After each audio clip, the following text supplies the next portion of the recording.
Well, hello there. Have you ever had a show and then had technical issues right before the show? That'd be me. But you know what? You can thank your buddy Jesse Blake, also known as this crotch right here. That crotch. That crotch saved the day today.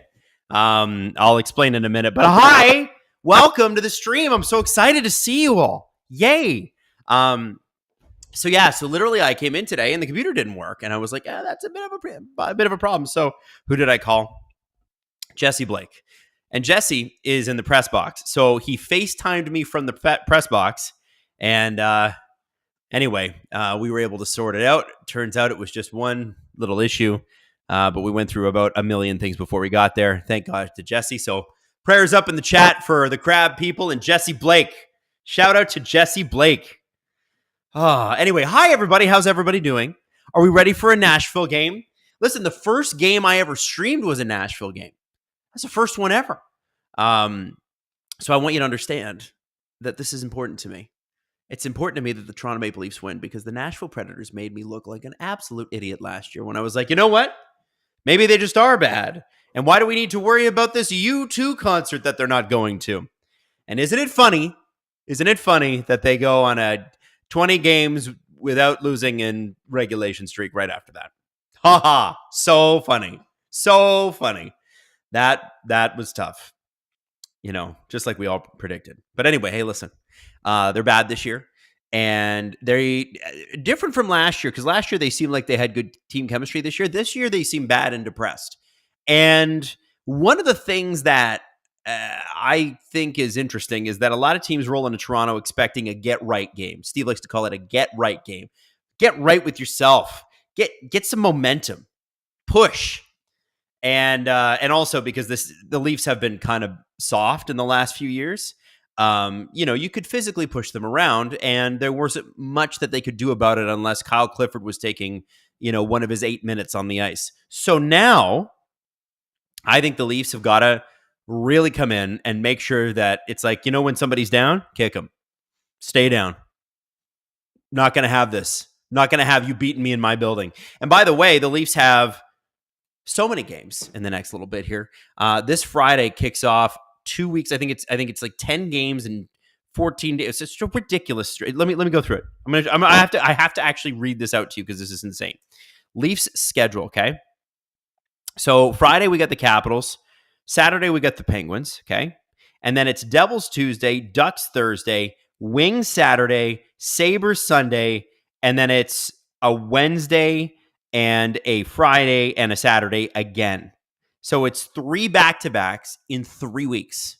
They are playing 15 games in 31 days this year. And I have to say 31 days in December. And I have to say that, if you like hockey, this is a great month for you.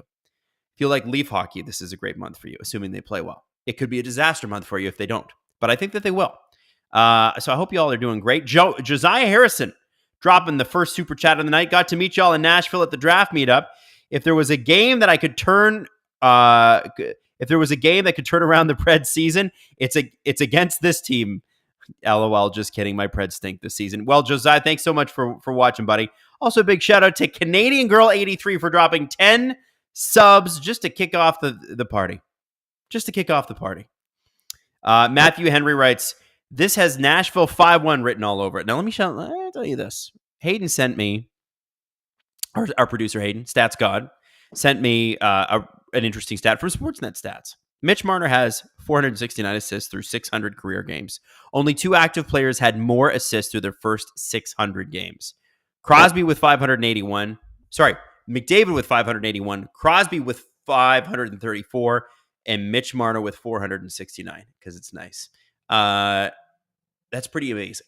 It's pretty spectacular. And he's having a heck of a year. And that's going to be an expensive contract. But we don't care about that until after the playoffs are done. And hopefully that ends with the Leafs winning the Stanley Cup and re-signing Mitch Marner and building statues for all of that. A lot of people are saying, hey, what happened to the mustache? Well, I'll tell you something, guys. Was the mustache great? I want to ask you a question. Was the mustache great? Or was it a very average mustache that looked kind of funny on my face? Because I think it's the second one. And I kind of got a little bit, it always felt like I was about to sneeze. Because if you ever did this, you know what I mean? You'd be like tickling the edge of your nose and you're about to, it's not for me. Also, you know what's weird for those who do have facial hair is like when you blow your nose, how do you make sure it stays clean? That was my thing. I was like, I gotta clean this. I always feel like, do I need to condition this? We're getting ready for puck drop here, folks. But Tim DeRosa says the mustache was great. Thank you, Tim. My wife would not give me a straight answer on the mustache, by the way. She begged and pleaded for me to grow one. And then she was like, yeah. I don't think she liked it that much. Sophia says, but the mustache was very becoming on you. Well, thank you. Is Jesse in the chat, by the way? Jesse, who saved the day. We're about to do the first face off. I'm going to clap so we can align streams and get ready to party. By the way, I freaked Hayden out by being a little bit late to this stream because of the tech issues. And so I'm assuming somewhere he's breathing into a paper bag. Thank you, Hayden, for being patient. Okay, get ready. Ryan O'Reilly taking the face off. Ryan O'Reilly, future Leaf. There we go. And we got a face off, ladies and gentlemen. I was at the game on Monday. It was pretty fun to see Bedard. It was fun to see Bertuzzi again. Fun to see TJ Brody again. And it was nice that the Leafs beat Arvid Soderblom because he was like their Achilles heel last year. Really enjoyed that. I have to say, it was not their 100% effort game. Oh, Chris Tanev just dropped a knee and ate another puck. He is the league leader by like 1 million in pucks eaten. That should be the stat. It shouldn't be block shots. It should be pucks eaten. Tim DeRosa says, I know you should listen to your wife, but she was wrong. I wish I could have grown such a glorious mustache. By the way, looks like in the chat, we've got 86% Leaf fans, but 13% Preds fans. And Preds fans, you are welcome here. You will not be trashed here. We might have to ask you some questions about what's going on. It's a little bit shocking. By the way, it's super weird for me to see a 76 on Nashville and it not be PK. Just throwing that out there.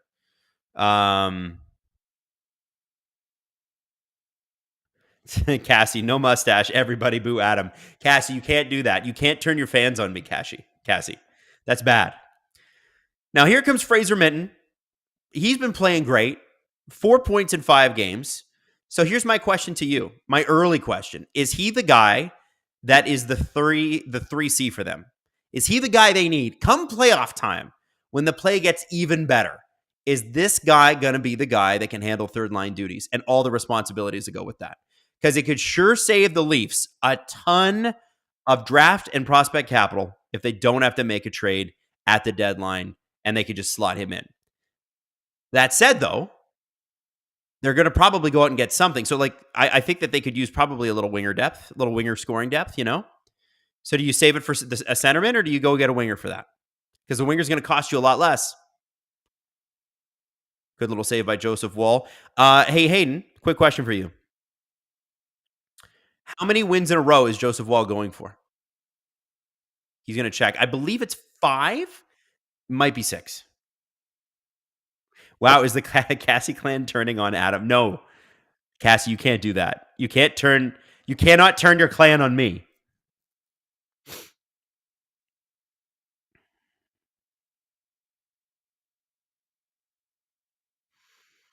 George, he's going for a 6th straight win tonight too. That's pretty cool.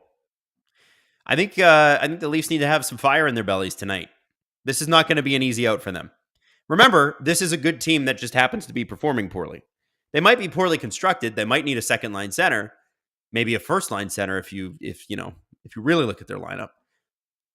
But they're not bad. I'm sorry, but they're not. Vegas Golden Bettman. Preds about to have their best game of the season, then return to crap for the next one. Also, Team Grips. Yes, I always knew Gary B would be on my side. What's up, Gary B? Daryl Wren says, hi, all. Hi, Daryl. Daryl, welcome. Welcome to Gripper Nation, Daryl. One of the other things I'm looking for tonight, so we're looking for Fraser Minten. We're looking for depth scoring.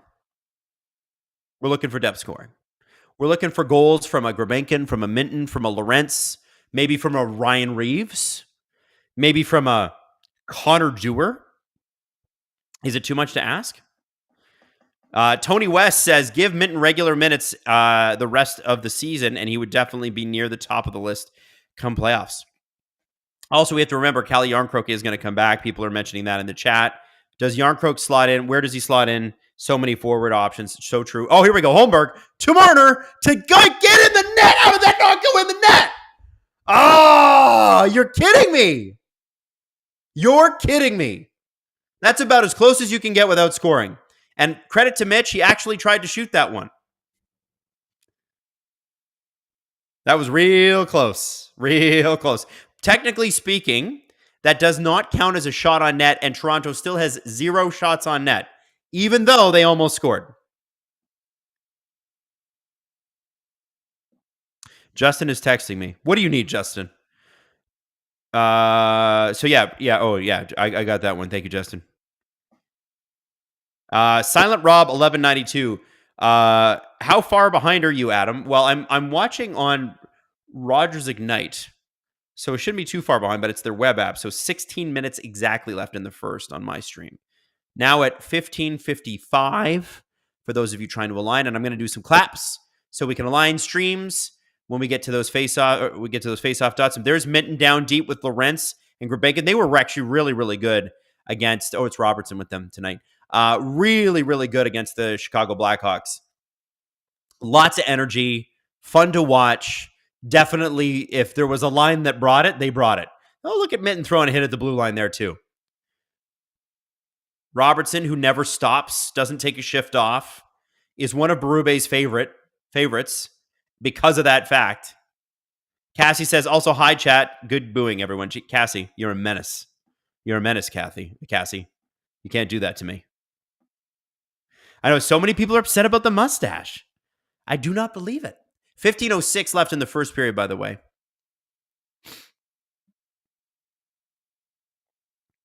Mason Zickman says there might be a stream delay, but you and Steve are always about 40 seconds behind in cable.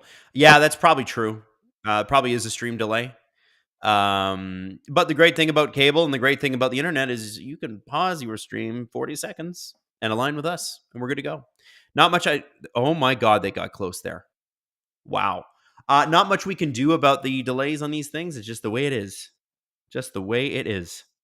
Here we go. We're going to get a face off. So I'm going to give you a clap so we can align. Are you ready? 15:03 left in the first, by the way. So boom. There's your face off.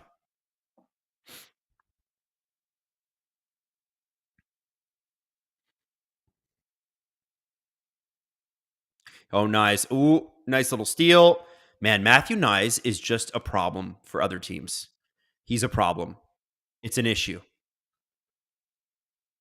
Like he just causes issues. That goal against Chicago, there's a couple others. Oh no. What happened there? What happened? So the Preds score, but what the hell happened?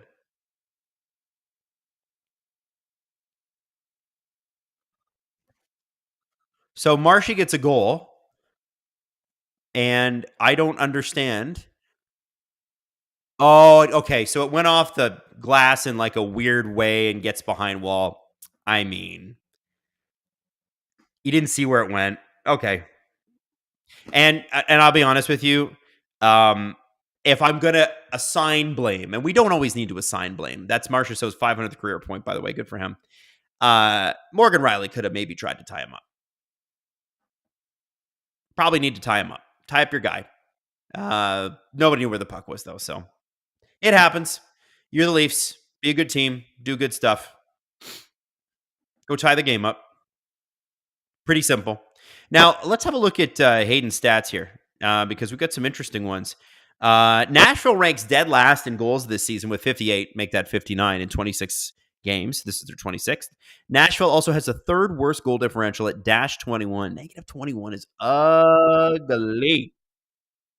Nashville is shooting at 3.68% on all shot attempts. Just for reference, Leafs are 12th in the NHL in that stat with 5.29%.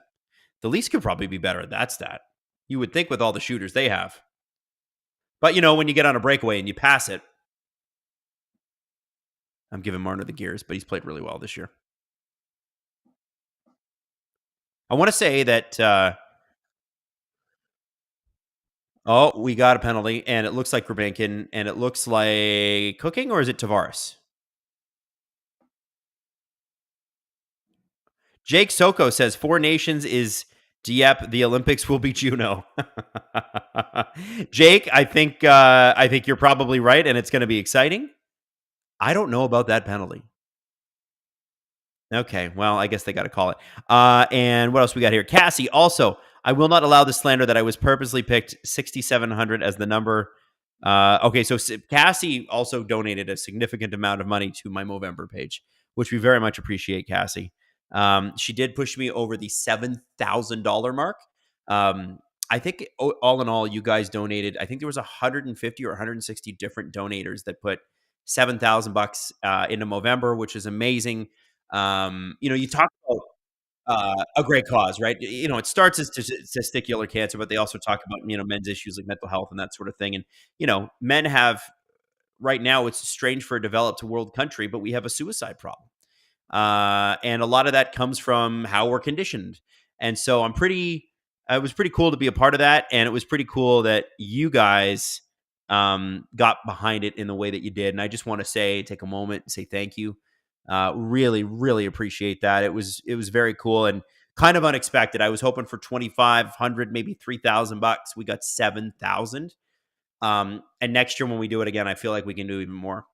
So I just want you to know how much it's appreciated. It's really, really cool. SLS, Adam, why is Switzerland a neutral country? Because it's been their economic policy for 100 years. They just want to be the world's bank. Amber Roblox YouTube, sup, I'm sick. Amber, what do you got? I knock on wood. Haven't been sick in a little bit, but I got sick 3 times in September, so I feel like I had my fill. Robert Bet, well, Ryan O'Reilly is going to score, but I'm with you, Adam. Minton could be the 3C, but he's so young. Why take a chance on getting hurt? He could be called up at any time. So this is the thing with Minton, guys. I know everybody's pumped about him, and we should be. Guy looks good. But what I would say is go get the 3C anyway. Go get another center. And if you get an injury, either Minton can play wing if he's good enough to stay with the team, or you call him up. I think it's important. I think you gotta have depth. And I think that if you could say that they're very deep on defense, they've got 8 NHL quality defensemen. They really do. They've got 2 excellent goaltenders, and I really like Dennis Hildeby as the third. Chris Tanev just took a stinger. I hope he's not hurt. Oh, please don't be hurt, Chris Tanev. Please don't be hurt. Cassie just gifted 20 memberships. Thank you, Cassie. Although I say that under duress because Chris Tanev is limping off the ice, and I'm just hoping it's nothing bad. We really don't need to lose Tanev and McCabe in a week of each other. By the way, everybody who's getting a VIP, please put it in the chat that you thank Cassie. Thank you, Cassie. 120 left on this power play.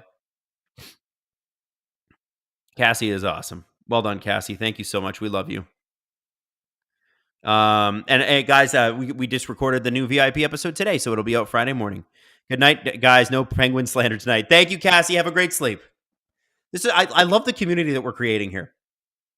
You guys it's just very cool. Gripper Nation, very chill. Here we go. The Leafs have been so much improved on the penalty kill this year. Part of this is obviously having great goaltending. They're the most important penalty killers. But I really love the way the Leafs are taking away shooting lanes. They're pushing you to the outside. And obviously, they've got defensemen that are jumping down and blocking pucks. And when you've got one defenseman doing it, then other defensemen kind of follow, and then so do the forwards. 23 seconds left on the power play. We're going to get a face-off here. Tanev looks all right. Thank you, Nick. I just saw that clip, and he does look good. Thank goodness. Canadian Big Mac. That call on Tavares was a joke. Yeah, you know what? The refs have had their whistles out and aggressively out the last game and a half here. That Chicago game, I thought there were a couple penalties. I was like, really? Cosmo Kramer, I would go to war for Cassie. I hope she heard that. I think we all would.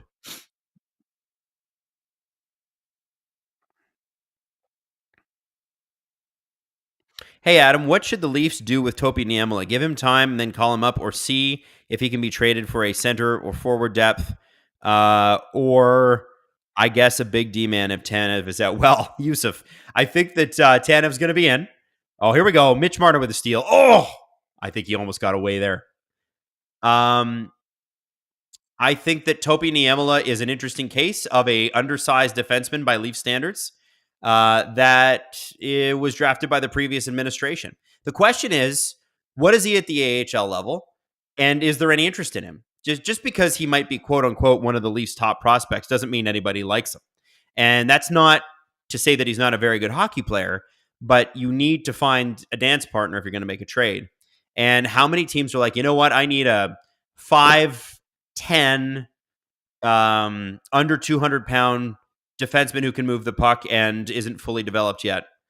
I mean, and again, I have to talk to the guys that cover the AHL a little bit better, because I'll be honest with you, I haven't watched a lot of Marlies games this year the way I want to. The joys of having a child. I don't know enough to give you a definitive answer on that, but I don't think there's a hot trade market for him. I think that's a fair point. Also, everybody, if you're not liking and subscribing the video, can you turn this face down? Can you turn this face down? Can you please like and subscribe? We would appreciate that. Nice scoring chance there, too. Robertson, nice steal. Here he goes in. Oh, and he just... I think Robertson went a little... Just a move, one move too many. They're saying on the broadcast that Nylander wanted a penalty behind the net. Felt he got hooked. He did. He did. Pissonen 13. Pissonen? Niemela is 6 foot. Yeah, everybody's 6 foot in the NHL. Definitely 6 feet. Yeah, they don't fudge the numbers at all. Super accurate. He might actually be, but I don't think so. Francis Petty. Hey, I'm from Nagoya, Japan. Well, Francis, welcome. Dude Guy 777. Adam has a face for radio. I think I got a good face. I like my face. It hasn't given me wrong vibes yet. Here we go. Oh my goodness, man. The Leafs, that's a good quality chance there. And what are they doing, guys? What are they doing? They're going to the net. If Steve was here, what would he say? Go to the net. Or stick it in the net. Matt. Okay, do it. Oh, okay. Apparently I need to do a screen refresh here. I'm going to try. Okay, I'm going to do a quick screen refresh because for whatever reason, it's super slow. All right. Sportsnet Ontario. Oh my goodness. Why are you pausing? Yeah, I've got a DoorDash commercial up, so hopefully, and they didn't pay for that ad that I just gave them. Okay, that's what Hayden has. It's the one with the Ed Sheeran song. Guys, okay, can I ask the chat something? What are our thoughts on Ed Sheeran? Are we yay or nay on Ed Sheeran? Are we yay or are we nay? Because it's not that he's not insanely talented. That's not up for debate. But are we yay or nay because we've heard his music a lot? Maybe that's just me, former top 40 jock, who's heard a lot of Ed Sheeran for a lot of years. You know? Ed Sheeran, yay or nay? I'm going to say yay, but I'm not going to lie to you. I'm a little tired of the music. Okay, we got a lot of nays there. Oh my goodness. I'm looking at it update in real time. We're about split.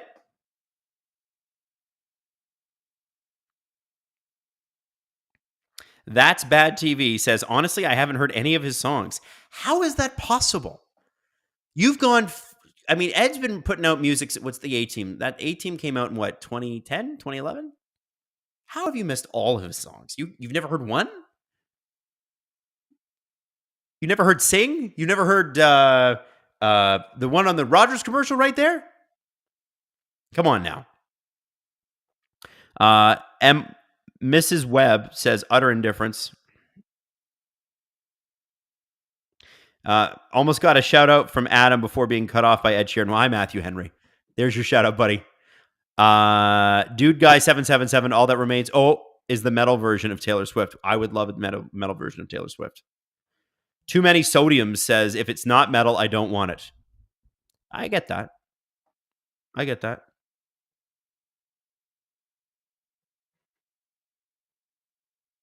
The people want a Gripper Nation merch drop. Which Natalie is that? Is that Natalie Drake or is that Natalie, my wife? Who is the Leafs? Who on the Leafs is the Ed Sheeran of the radio? I feel like there were a few guys with the Leafs for a few years that were just, it was like, I know you're good, but this is stale. Here we go. Lorentz with a nice shot. Good little play there by them. The Leafs did something interesting there. Dump it in, but dump it in right at the goalie. And just see if he tries to, because he's not gonna cover it up. And so what Saros did was he redirected the rebound. The Leafs got it. Lorentz got a nice little shot off of it. And then Nashville sort of mishandles it and then dumps it, and it's an icing. Every once in a while, kids, when you dump it, Chase, dump it on the goalie. See what happens.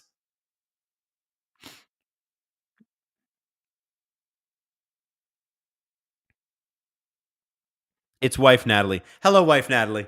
Guys, my wife is in the chat. And does she have my emoji next to her name? No, it's Steve's. I know where her loyalties lie.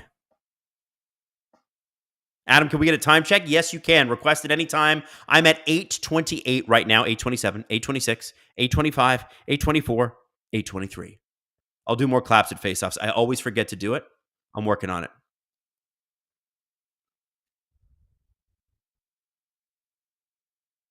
So we got Benoit and Timmins out there who've actually made a pretty good little pairing. Benoit's been quite the... Oh, Natalie, my wife, dropped 10 subs. Shout out Natalie. Thank you, Natalie.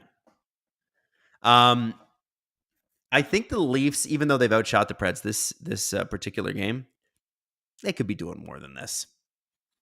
The effort could be a little higher.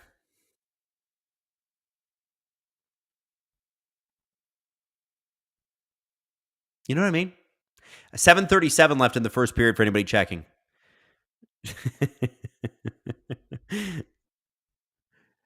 All right, I'm reading all the chat. Oh, hello, wife Natalie. We just call her Natalie. Being my wife is not her identity. I can tell you that.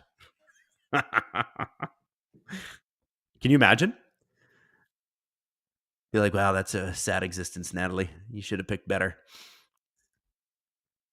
Oh, man, what is Riley doing there going after that puck? He got lucky. Stamkos was sitting at the side of the net. Tommy Novak dumped it in, and Riley just went after it when he shouldn't have. Silly. Charlie Gibbs says, have you enjoyed Prime Hockey? Very much so. Very, very much so. It's interesting, though, to see the spread and the ratings for Prime Hockey. So I was reading today that the two of the Leaf games have gotten over 750,000 viewers, which is really, really strong for, if you're an American watching this, you're like, 750,000, that's nothing. For Canadian audiences, that's pretty significant. You have to look at that as like roughly one in every 45 Canadians is watching that one game. That's pretty crazy. But then you have games like the Montreal-Pittsburgh game, which only has 250,000 viewers. And so I think that there is Amazon being in this. They're doing a very good job, I think. But Amazon being in this means that they're going to have to, let people figure you out, understand what your product is, get Prime if they don't already have it. It would also help if there were more Canadian teams who were better. Oh, here we go. Oh, Grabankin really missed Marner there. That was not a great pass. You could see Marner too. But he's pissed off. I think Marner's pissed off about the fact that he thinks the Nashville player touched the puck. SLS says, Adam, do I get a blue and black Leafs Matthews captain jersey? The answer is yes, if you can afford. I have the black jersey. Say that again, Hayden? Blue or black? Oh, get the black one. Yeah, get the black one. I like the black one. I have a blue one. I have a black one. And I wear the black one to games, and my wife wears the blue one. That's what I would do. It's also fun because you can turn it inside out. Wow, look at Holmberg just flying out there. Oh, nice little giveaway. Holmberg has looked so much better not having to drive his own line, hasn't he? He looks great next to Tavares. I really like the way he's playing. This is more what his game should be. And look at that. Just as I mentioned it, he draws a penalty. 5:51 in the first, by the way. They're going to go to commercial break here, I would bet. So Stammer got him. And this is what happens when you have a really strong forecheck and you just keep playing with it. You just keep getting it to the net. And it started with Holmberg skating like the wind down behind UC Saros because UC Saros came out to play the puck and then he had to rush it and it went up the boards. And what did the Leafs do? So you got, I wish I had a board here, but you look at Holmberg is coming down this way. Saros is here, right? Can you see this? And Saros has to come out of his net.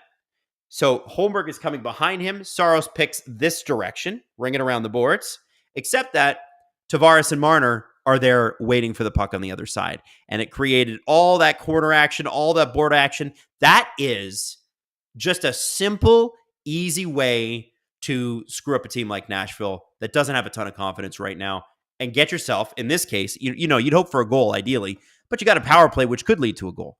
And we like that. So that was a really good play. I like that they're doing that. I like that they are making the effort to do things like that because it was stuff like that the Leafs didn't do last year. It was all, if we're getting a goal, it's going to be on the rush. Everything else be damned.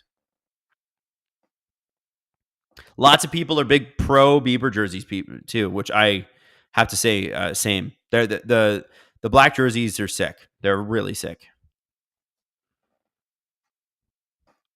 Oh, Hayden's telling me to go check out the trivia. All right, kids, you ready for some trivia? Okay. Trivia for you. Which Maple Leaf is tied with Austin Matthews for most goals against the Nashville Predators all time in a Leafs jersey with 7? Matthews has 7. Who is the other? Don't look it up. Don't look it up. Hit me. Canadian Girl 83 says if Robertson scores tonight, I'll give more subs. Well, we're going to be hoping and praying. So who's tied for the Leafs lead all time in goals against the Predators? Okay. Got 7 for Matthews. Who's got 7 as well?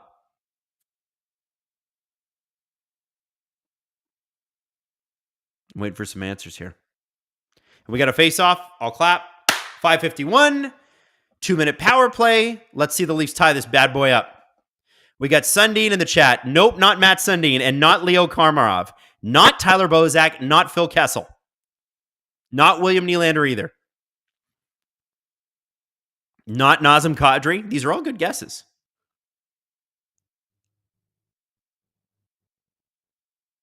Oh, here we go. We got to play around the net.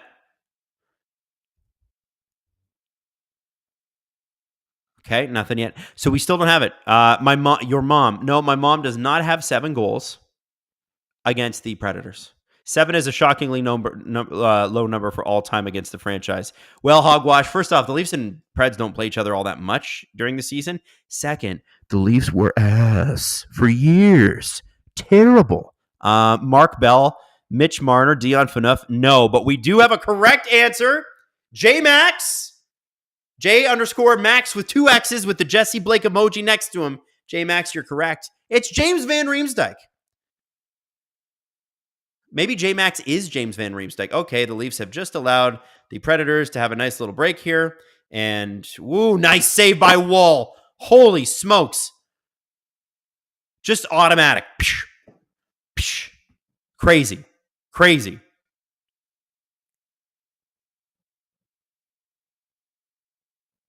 Okay, in comes Nick Robertson. Remember what Canadian Girl said. Canadian Girl 83 has promised more gifted subs if Nick Robertson scores. So, guys, we're putting it out there in the universe. We need a Nick Robertson goal. In fact, we need several. So Canadian Girl 83 has to make good on this, just to drive the point home. Okay, Riley at the point. Nylander there. Oh, here we go. Here we go. Minton. Nice little play. Oh, Minton again. Riley holds at the point. Over to Oliver Ekman-Larsson. Can you find Robertson? Oh, I was hoping he would. Robertson looked open. That was really good. Don't hate that power play. Good opportunities. AJ says that's a really bad power play. I don't know. Listen, man, I've seen some bad power plays from the Leafs this year. There were some chances there. Lemon and friends, how's it going, Adam? I almost didn't recognize you. Is that because of the mustache? Yeah, I know. It does still feel weird. I'm looking at my face like, whoa. It's crazy how your vision of yourself changes like very quickly. Reeves back. Ryan Reeves is back after a 5-game suspension that felt like it lasted 5 months because the Leafs did not play a lot of hockey.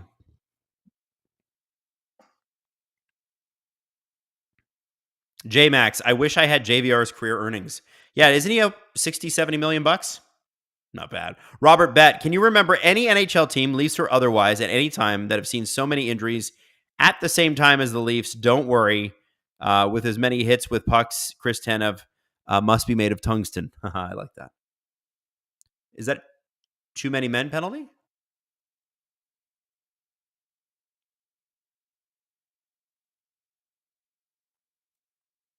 Okay, so the Nylander, that should have been a penalty, the Nylander thing. When they took Nylander down with the puck there, that should have been a penalty.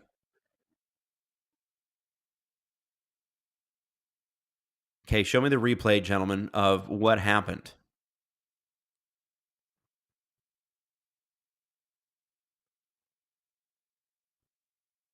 Too much man, apparently. Too much man on the ice.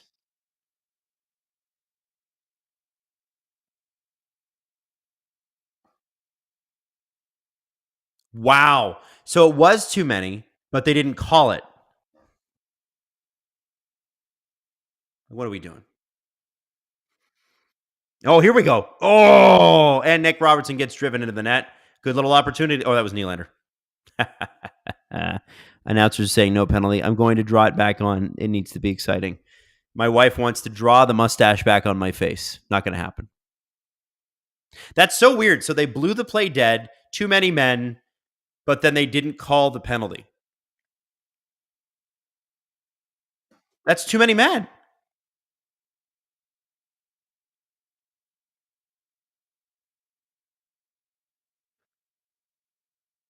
Am I wrong, guys?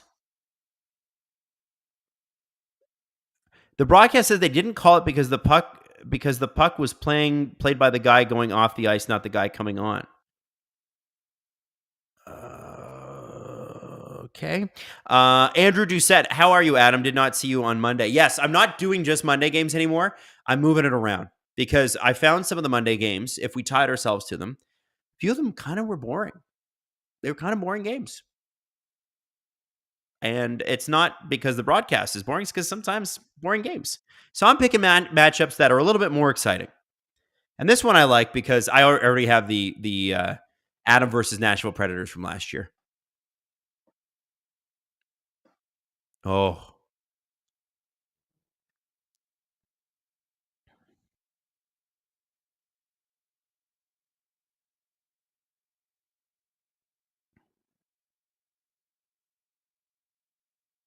We're at 155 left in the first. You know, a guy like Marchessault needed that weird ass goal to go in. What I'm scared about is a guy like that getting confidence. Please don't have it tonight. I wish him the very best, but please don't have confidence tonight. Matthews from a feed from Nylander, and he is all alone because they are changing. Plays it to Riley.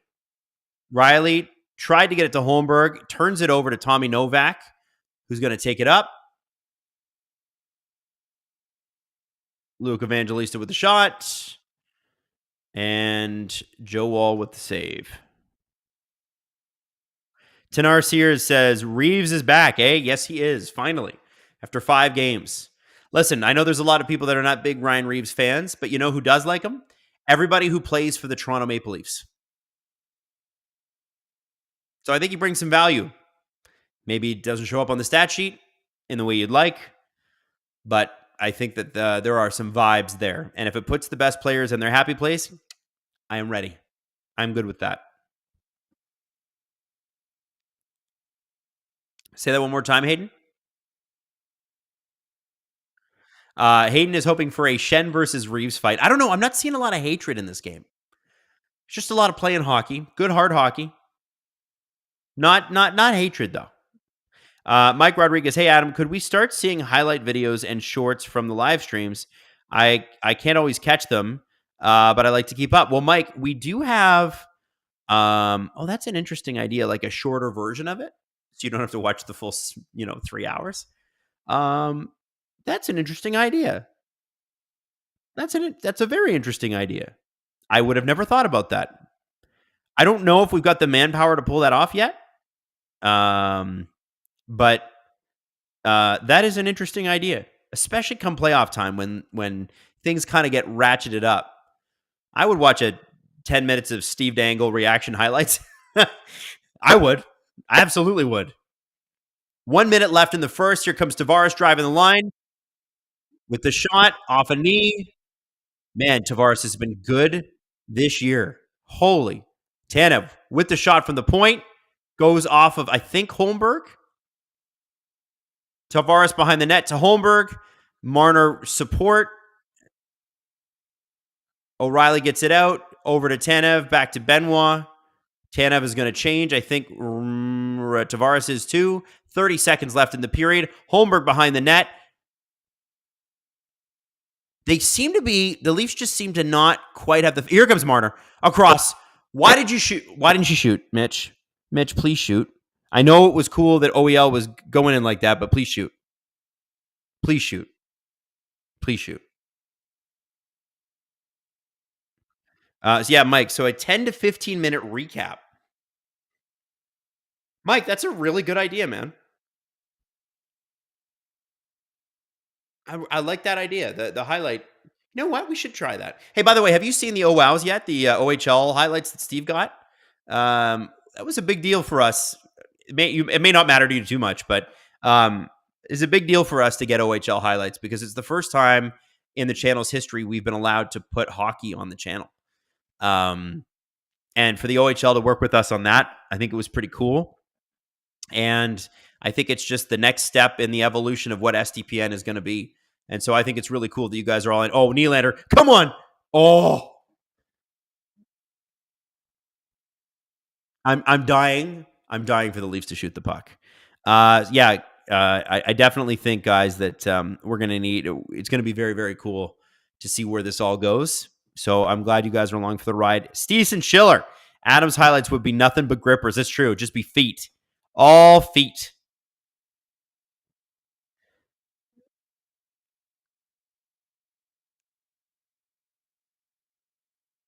Go Knights, go. Any hints on the Peterborough trio? I enjoyed the OWOWs. I'm glad. We're going to get this thing started. If you guys don't know what this is, Steve's doing these. He at Sportsnet, he used to do these things called hat picks and dangets. And the hat picks were like the highlights and the dangets were like the lowlights. So we've teamed up with the OHL, which is still weird to say. We teamed up with the OHL. You know, the league that produces the most first-round picks in the entire world. We teamed up with them. And we're basically taking some of the best highlights every single week, and Steve's going to sort of talk about them and do it in the same way that he did hat picks and dangets, just OHL highlights. And so what we're hoping this gives you is more of a window into who's really, really good. Like come draft time, everybody pretends to be an expert, and I'll just be straight up with you. I just read Scott Wheeler and I read Elite Prospects, and I try to educate myself as much as possible. Those guys are the experts. But sometimes when you see these players, you go, oh my God, I get to watch. You watch the highlight, go, oh my God, that was great. And then you go, I need to watch a game. I want to watch that guy play.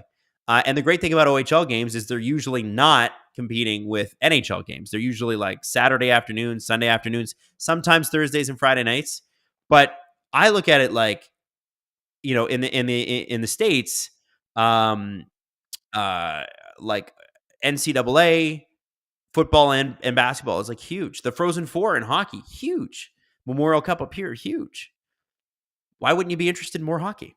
You're hockey fanatics. So anyway, kind of excited about it. Pretty pumped. Justin Fisher says, I am an expert. Justin's actually pretty brilliant when it comes to prospect stuff. I think you got to have like a I think you have like a talent for it or you don't. And I don't. But I'm sure happy to rely on Justin to help me make some good notes, which is what he thankfully does. Crash Test Fetus, how much do we have to donate next year for you to keep the love caterpillar? You know what? Somebody else said that in the chat a little bit earlier, and I hadn't gotten to it yet. So I think what it is, it'd be like if we got past a certain number, like a crazy number, and I don't know what that is yet, I will keep it for all of 2026. Okay? But it would have to be a crazy number. Have to be a crazy one. So we don't have to worry about it until like next October when we're prepping for Movember. But I think could be fun. Could be a good time. Let's do a break. I got to go to the bathroom. And we'll come right back. Hayden, what are we doing?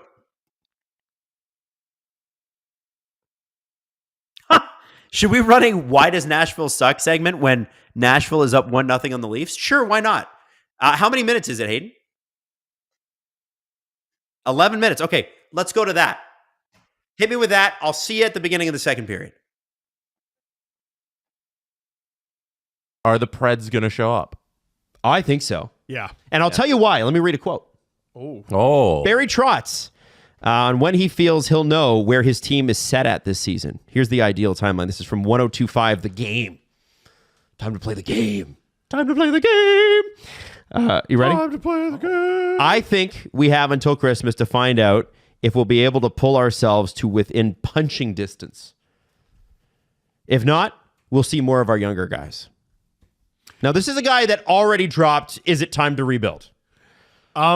This is like if instead of Mark Messier guaranteeing that the Rangers will win Game 6, he was like, I guarantee we'll win Game 4. And I also guarantee we'll win Game 5. And I also guarantee... How many of these does Barry Trotz have left? Where he threatens the team through the media, like, slyly. Like, just sort of... He just sort of shades his team. Ooh, we're going to start a rebuild. Okay, how are they performing now? Ooh, still shit? Well, now they have until Christmas. And then that's going to turn into Valentine's Day. And then, what if they stink? What if they stink? Now, Toronto is where teams come to try to change the narrative on them. That used to be the case. Mm-hmm. Well, the Leafs have made it more difficult for them to change the narrative, but like This year. Jonathan Marchessault being garbage and then coming into Toronto and scoring 2 goals would do a lot. Mm-hmm. Stamkos doing nothing and then coming into Toronto and doing what he nearly always does in Toronto, I think would do a lot. But boy, are they down there. They're way down there. And this is tough to say. Based on the standings, you have to look at this game like the Chicago game.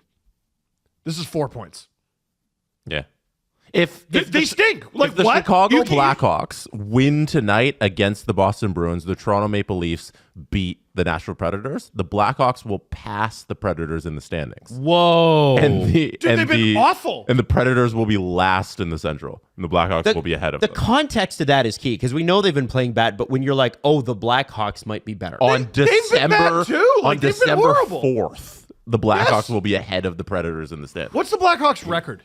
7-12-5. That team stinks. 7-12-6. 7-12-6. Yeah, they're garbage. Boy, that's a lot of OT wins. What's the Preds record? Oh, that was the Preds record. Oh, that was the Preds. They yeah. stink. No, the Blackhawks are 8-15-2. So regardless, the Blackhawks currently have more wins. Yeah, regulation wins and regular anytime wins. You have to win. Like, So yeah, obviously, you don't have to win any game. There's Yep. 82 games. You lose sometimes. It's not like the first place team goes 82-0, but you lead your division. Nashville's in town. They're awful. You should win. This weekend comes back-to-back Washington, a hungry Pittsburgh team that's recovering a little bit. Yeah, okay, like that's a little tougher. You have to win this game. They stink. They're brutal. Like, this isn't last year when we're slipping a little. We're going to cancel a concert. No, this is 2 months, a month and a half of one of the worst teams in the NHL. Here's my question. Who is Stamkos and Marchessault's most common line mate? Pretty sure it's Tommy Novak. Okay, he's got 4 points. Pretty sure it's Tommy Novak. What I want to find out is who is the most common center for Stamkos, who is the most common center for Marchessault, and then I want to go back to last year and who was the most common center for both those guys. So the most common center for Stamkos would be to Kucherov, right? Or Braden Point, I mean. Braden Point, and then probably playing a lot with Nikita Kucherov. Yeah. So what a downgrade, right? And then Marchessault was probably playing with. This is either like, who do they have there? They have Eichel. Mm-hmm. They have had Stevenson. Mm-hmm. So it's one of those. William Karlsson. Yep. They got Thomas Hertl at the end of it. Yep. And now, God bless Tommy Novak. Like, what did you expect? That's crazy. Well, I think it should be noted that that's an opportunity he hasn't been able to make the most of. Yeah, and that's what the NHL's built on. Tommy Novak had the opportunity with these two guys to put himself on a different plane. Yeah, but there's guys who blow an opportunity, and there's guys who should have maybe never gotten it in the first place. Like, I look at it like it'd be like if we were like, why does Pontus Holmberg only have 4 points? Right. Why isn't Pontus Holmberg carrying the second line right now? Yeah. As their second line center. Mm-hmm. Like, I don't know what you expect. Something worth mentioning. Philip Tomasino, since being traded to the Pittsburgh Penguins, has 2 goals, 3 points in 4 games. You let the Penguins fleece you? I told you, Dubas is good at trades, man. He's good at a project. At those ones. In 11 games with the Preds, he had an assist. Dude. So is it? Fabro's been good in but the Columbus. team overall stinks in terms of scoring. Like that's the whole reason they're not winning is they can't score at 5-on-5. Which is wild because Brunette's Panthers could score at will. Yeah. So you got to think it's something to do with the personnel, and that's the only reason they're this bad. It's 5-on-5 scoring because they trail. I think it's Detroit who's second last in 5-on-5 scoring. They don't have centers, and they're behind them by like an extreme. Yeah, so Nashville's last at 5-on-5 scoring with 29 goals this year, and Detroit is second last with 36. Oh my God! Like it's not Detroit's even that so they're bad? bad. Oh my they're God. like bad by a country mile. They're last in goals total overall, and their penalty kill is number 1 in the league. Their save percentage is like middle of the pack. It's just simply goal scoring that this team can't do. That's crazy. Their penalty kill is number 1. Number 1. Nobody stops penalties better than the Nashville Predators. I also want to throw out there Ryan O'Reilly, who is their number 1 center, has 14 points in 25 games, and it's important to point out that he had 69 and 82 last year. Well, so here let's talk about that then. So 14 points in 25 games, good or bad for your number 1 center? Not good. Yeah, not good. He's third in scoring, second among forwards. So behind Forsberg and that's it, and Yossi. Yeah, Forsberg. Well, in terms of forwards, yeah, Forsberg. That's it. And Yossi, who on the Nashville Predators is supposed to score? This was the criticism I sort of looked at when they signed O'Reilly in the first place. It's a good contract, like for them. But I remember looking at their center depth and going, he's your number 1 though. Like I don't think he was supposed to be, though. I don't think he was forever supposed to be. He was supposed to be an attitude guy that helped them reset. They did not go into last year. You cannot tell me still that they went into last year going, we're a lock for the playoffs. Yeah, they happened to make the playoffs, and they went on that crazy run. I feel like he can be your number 1 center if there's support behind him, because he's a capable offensive player, but like he's a defense guy. He's a two-way guy. He's not meant to carry this burden. His career high in points in a season was last year. Yeah. Like because he was playing way up. But like before that, 58, 54, 61. Oh, sorry. He did have a 77-point year with the Blues when they won the Cup. 61, 55, 60, 55, 64, 20. Like this is not a guy that is a point-a-game guy, but he brought other things. That's good. But there aren't many teams with a number 1 center like that. Right? And if they have a number one center like that, like think Jonathan Taves with the Blackhawks. Like this is an extreme example. He was a very, very good offensive player, and he had some very, very good offensive seasons. Most seasons, though, like season in, season out, I mean, he wasn't blowing the doors off offensively. He was just sort of a nightmare at both ends of the ice, and he was supported by guys behind him. O'Reilly, again, like I hate to pick on Tommy Novak because I don't know what we expected out of Tommy Novak, but like, who's behind him? So I'm looking at their hockey DB, which like for their positions, I know isn't the greatest. Like, who's the next highest scoring center? Stamkos. Okay, well that's a problem because he's not a center. Gustav Nyquist. Okay, well that's a problem because we know he's not a center. Like Juuso Parssinen. It's Svechkov and at least according to the latest, and Colton Sissons. So what the hell are they doing down the middle? Who down the middle is supposed to generate offense? Well, see, Tommy Novak had 45 points in 71 games last year, and he now has 4 in 19. Okay. So you can see how he might have some offensive kick to work with those guys, Marchessault and Stamkos. And I wonder if it comes down to the systems that they're playing. Are they bad, or is it a systems issue? Well, it's the same one as last year, though. Yeah, but they're not the same players this year. I know. Yeah, I don't know. To me, it just seems like I think it's clear there's no finish there. And I don't know if you can create a different system to help these players finish their shots, because they're getting enough scoring chances, the high danger scoring chances. They're towards the bottom, but like they have the same amount of high danger scoring chances as Minnesota, who's the first in the NHL. So I think they can manage with like the 20th amount of scoring chances. It's just that the shooting percentage is at 5.37%. So is this as a team at 5-on-5 for the whole year? Is this a team primed for a regression then? There is going to be some regression because you're not going to shoot 5.37% all year unless they're all just progression. No, regression to the mean.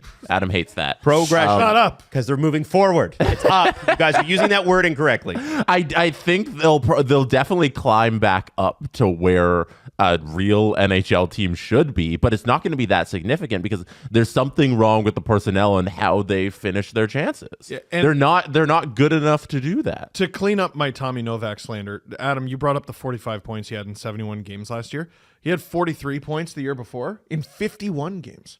So they had every right to think, hey, this will probably work. They gave a shot to, I guess they looked at their roster and they went, all right, we're going to go cheaper here because we have this option.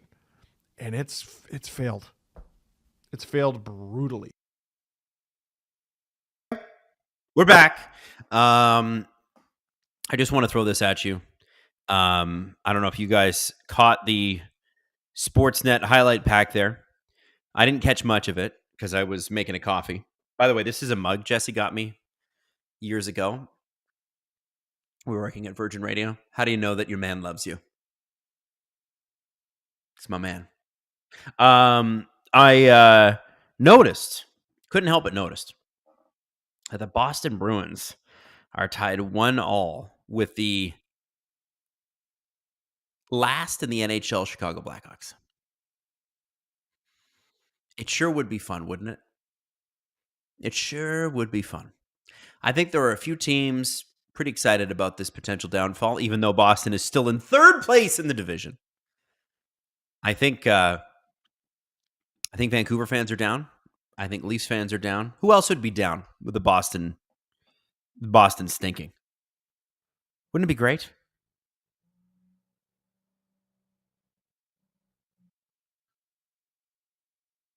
Yeah.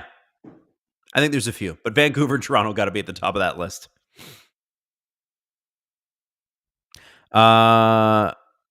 You have Steve beside your name too, LOL. I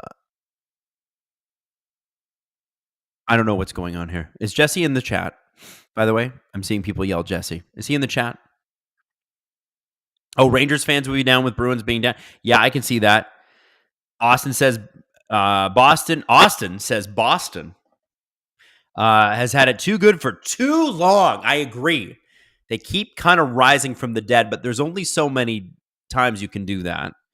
What kind of LTIR shenanigans do you think Dallas is going to do to get up to while Seguin gets that surgery? Do they go full Vegas mode? Absolutely. Seguin's not playing again in the regular season. They're going to go. They're going to go trade for a center. I have heard the Geno Malkin rumor that was floating around on Twitter today. I don't have anything to say yay or nay to that, but Penguins journalists are convinced that Geno and Crosby are not leaving, which is cool. But like, what's your plan then? Like, I get it. You don't want to see either of those guys go. I get it. So is the plan to just stick with them and be bad? Because they're the guys that really have a lot of value. I'll give Kyle Dubas a ton of credit. He's great with trades. Tomasino already looks like he might be a good fit. And you got to take those risks, right? You got to get project guys. But like, what are we doing? Are we going to cross our fingers and toes and go, man, I sure hope they play like they did when they're 33. I don't know, man. I just don't know. Hey, by the way, Nick, thank you for dropping 5 subscriptions into the chat. We appreciate you, Nick Murphy. Will Pendlebury, watching from the UK. Come on, Leafs. Will, we can tell you're from the UK. Your last name is Pendlebury, and we have kicked off the second period, and he says, come on, you Leafs. Will, I love that you're here. By the way, can you guys throw me a few likes on the chat, on the video? And the reason is, it gets out to more people that may not be watching or may not realize this is on, or maybe they did know it was on, and then they forgot about it. The Squeezable Lemon gifted 20 SDPN memberships. Thank you, Squeezable Lemon. You could have been unsqueezable, but no, you said, you know what, the juice is worth the squeeze, for I am a lemon. And welcome everybody to the new VIP, where you get cool stuff. Oh, 10 of trip behind the net there. Let's not call that. We shouldn't call that. Wouldn't want to call an offensive zone penalty on the Nashville Predators. Barry Trotz and I are drinking buddies. I don't know. I'm kidding. I don't even know if Barry Trotz drinks. J-Max, does Alan Walsh have a book?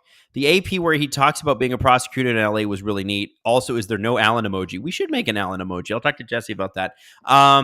Alan has been asked to write a book about 11 billion times. And he has told me that he will. And I think he said it on the show as well. He will write a book when he's retired. He said he's just going to just tell everybody everything. That book will be the best-selling hockey book of all time. I can guarantee you this, because the stories that he tells me off the air, and like, we're not talking about current stuff. We're talking about stuff that happened 30 years ago that Alan was around for. And you're like, I can't believe that a professional league runs like that. But they used to. They don't so much anymore. Mike McDonald gifted another 5 SDPN memberships. Mike, thank you, sir. Hogwash says, the reminder to like is appreciated. I always forget upon opening the stream. No problem. Listen, I don't know if we should be doing those like spikes that YouTubers used to do, but like, oh, everybody hold back. Hey, I don't know if that's what we're about these days, but I do really appreciate you guys liking that video. Burps McGurps. Should Dallas trade for Nick Robo with Seguin out? Like Nick Robertson? I don't think the Leafs should trade Nick Robertson. I think you try to get him out of this cold streak. Here we go. Nylander. All right. Oh. There wasn't much he could shoot at there. I respect what he did. Normally, I'd be like, shoot it anyway. Oh, Matthews gets stripped by Stammer, and we got a 2-on-1 yet with Yank. Here we go. I'm not as quick calling the names. Janikowski. Stamkos, Marchessault. Didn't like that.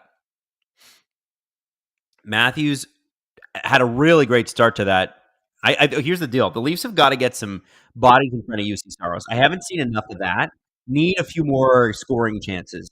Need a lot of rebounds. That kind of stuff. That's how you're going to beat this guy. This is one of the best goalies in the world. It doesn't matter that Nashville's been bad this year.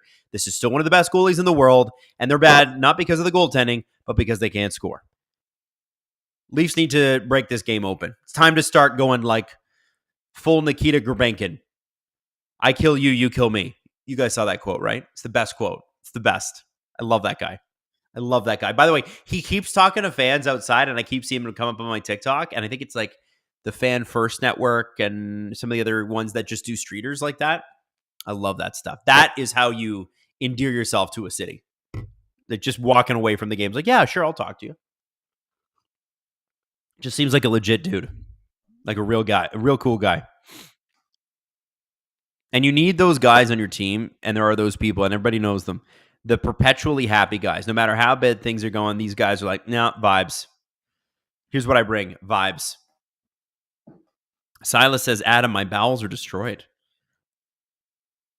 Why? What happened?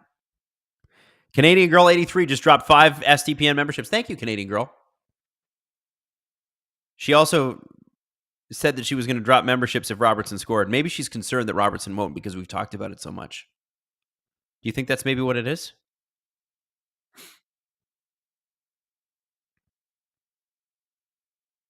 By the way, shout out anybody that got a SDPN VIP membership because of Canadian Girl, or because of Mike McDonald, or because of the Squeezable Lemon, or because of Nick Murphy. Please make sure to thank them in the chat. Even if you don't know which it came from, just say, hey, thank you. I'm now a VIP thanks to you. It's like getting bottle service from a stranger. And bottle service actually can be super fun if you're not surrounded by complete douchebags. Can be fun. Too many sodiums. He had me at back check, forecheck, paycheck. Yeah, no kidding, right? By the way, when Grabankin talks, remember that he learned English starting in September. The guy's already putting together sentences. He might be kind of smart. Like, that's not easy to do. Although I've never lived in another country and had to learn a foreign language. I'm sure some of you in the chat have. I don't know how long that takes, but I feel like it would be... It would take a significant amount of practice. Like, that, somebody should do an article on how these guys actually learn the language. Like, I'd love a CJ article talking to players about, hey, how did you learn English anyway? Man, the Leafs are looking awful sloppy. 16 minutes left in the second period. Not loving that. Like, I think, oh my God, Tavares, what are we shooting for there? I know he wanted to catch knives, but that was, and then it leads to a scoring chance. You can't do that. You can't do that.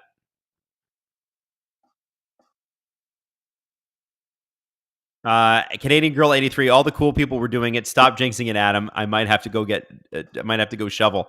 I might also Canadian Girl 83. Where are you? And because it's been snowing, but I haven't checked the outside in Toronto here. I know that if you're in the Gravenhurst area, you got like 4 or 5 feet of snow this weekend, which is insane. Did you guys get it where you were? Roman Yossi looks like he just got the worst placement for that puck. That hurts.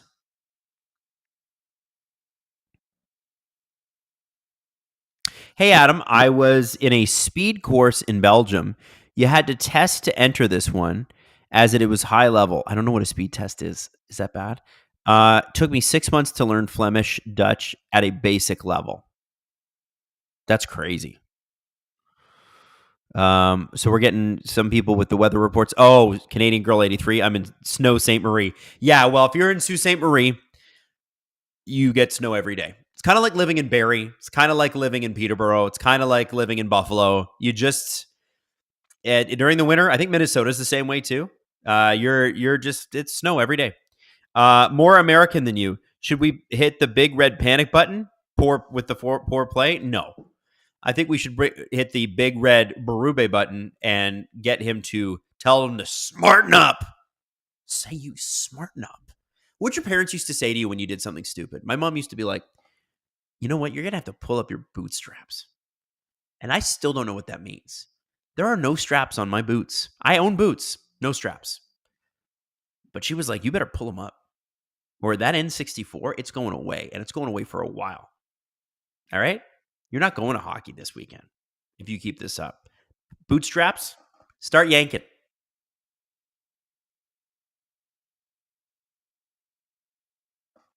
But anyway, that's what I would tell the Leafs. 14:50 left in the second period, guys. Leafs are out shooting Nashville, but I'll be honest with you, they've been pretty sloppy.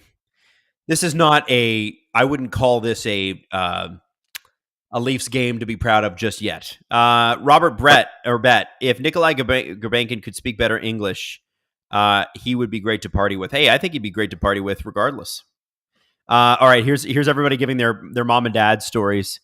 Get your shit together. You're smarter than this, boy. That's Bad TV says, just wait till your father gets home. Oh, fear of God.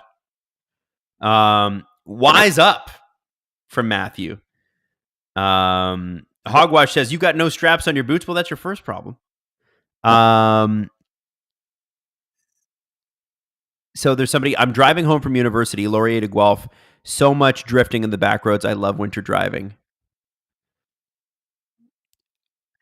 Takian Wellen says, Takian Wellen, that has to be a Welsh name.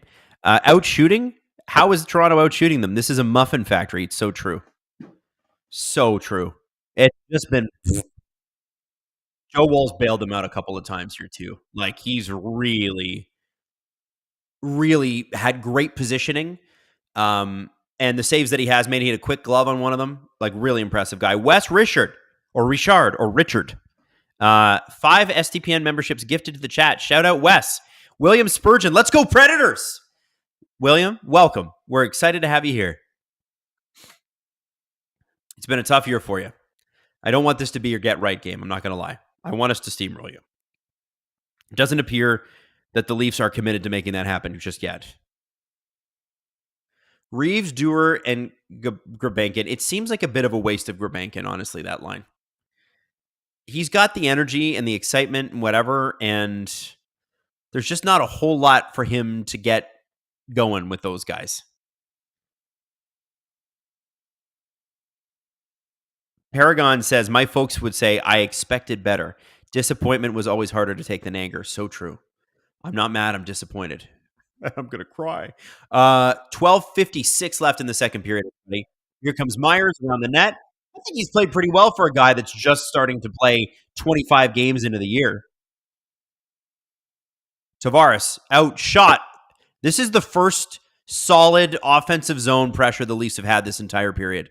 And of course, it comes from the Tavares line. Johnny T is having, I don't want to call it a renaissance year because he was great last year, but damn, dude. Wow, he's been good. Canadian Girl 83. Come on, Nick Robertson. So true. Mini Skirt Media, Reeves anytime goal. I don't know. You should ask Jesse. Does Reeves anytime goal bet last all season? Because you might get one, maybe two.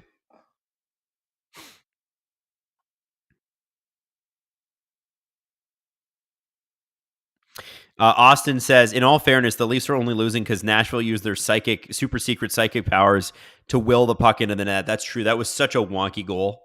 Silly goal. Silly. Oh! Nice shot. Little save off the blocker by UC Saros. Not really much of a rebound, and out come the Nashville Predators, who are breaking out quite well from their zone, but the Leafs have done a really good job of sort of stopping them up. Tanev, the guy with the puck right now, is just a monster with that. I cannot believe the Leafs general managers watched this team for the last 25 years and couldn't identify that the Leafs needed a guy just like Chris Tanev. Whatever first round picks they would have had to get him earlier in their career, they should have got him then. That guy he's just a machine. He's so good. Sorry, I just have to have some coffee here too. Nice little jump or nice little block there by Austin Matthews. See, everybody's getting into it. Hogwash says Reeves anytime goal sounds pretty fun. It would be. Can you imagine? What do you think the odds would be? Can somebody go on BetMGM and see if that's even available? I would love to know. Robert Bet, my YouTube keeps crashing. I may need Jesse. I find with mine sometimes you have to refresh. Good little save there by Woll. Vendetta says Dubas did try to get Tanev. Dubas tried a lot of stuff. There's going to be some stuff that comes out one day about who else Dubas tried to get, and I can't wait for you to hear it. I can't wait for you to hear it.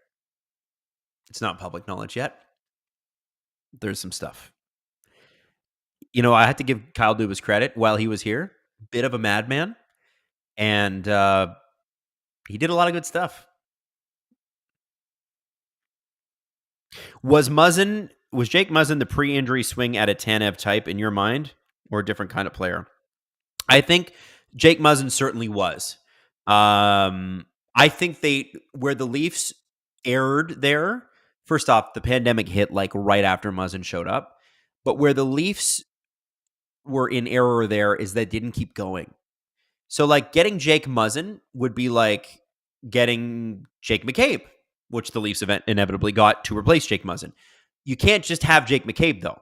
You need to have Chris Tanev, and you need to have OEL as well. And I think that they were trying to nickel and dime their way to it because their cap structure was so brutal. And they're like, we're an offensive-first team.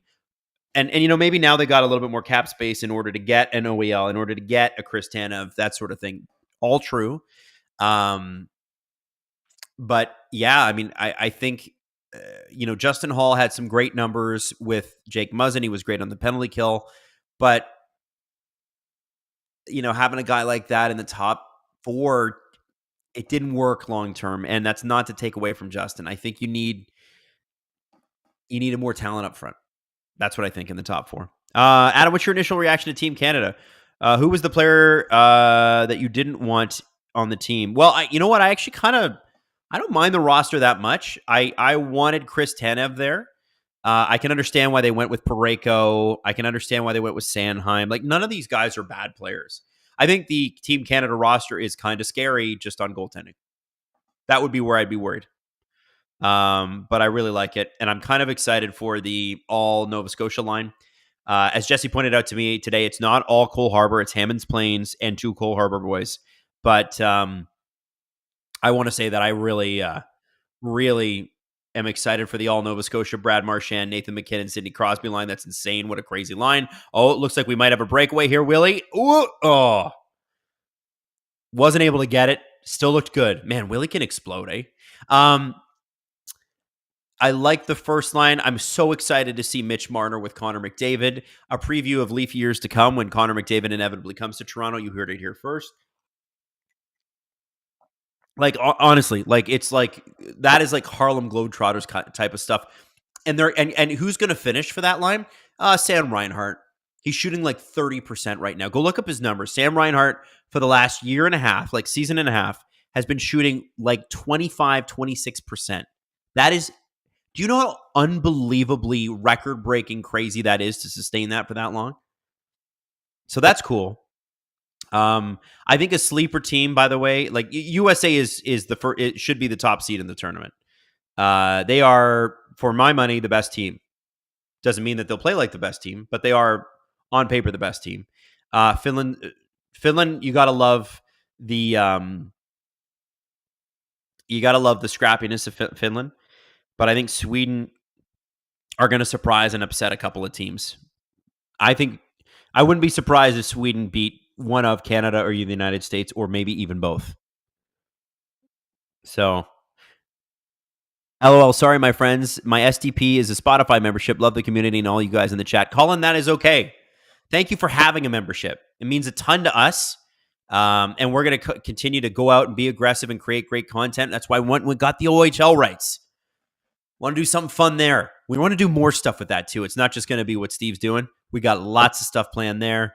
I'm really excited. So thank you for supporting the business. I really, really appreciate it. And everybody else who is, if you're dropping subs, if you're doing super chats, it all helps. So thank you. Matthew, I think the Canadian team is going to fall off. Well, here's the thing about the Canadian team. They're so effing spectacular, and it always helps to have the best player in any tournament. And they do. And the second best player in the world is not playing because Germany's not invited. So I think that the Team Canada probably has the first and third best players in the world on their team. That's McKinnon and that's McDavid. And you've got the former best player in the world in Sidney Crosby, who's still pretty damn good, still probably top 10. Not probably top 10, is top 10. I don't know, man. I think that you can overcome suspect goaltending, and it's also important to remember that Aiden Hill and Jordan Binnington have both won Stanley Cups as starters. So Yeah, they're not having a great year this year. Fine. I grant you that. And goaltending is a streaky business. I get it. But they have played on big stages. And that's, with a Sam Montembeau, I would have been like when they were talking about him as like a starter, I was like, Um, if it were me, just for the vibes alone, they should have taken Marc-Andre Fleury. Colin Tully, Adam, I gave you guys I gave my membership because you guys.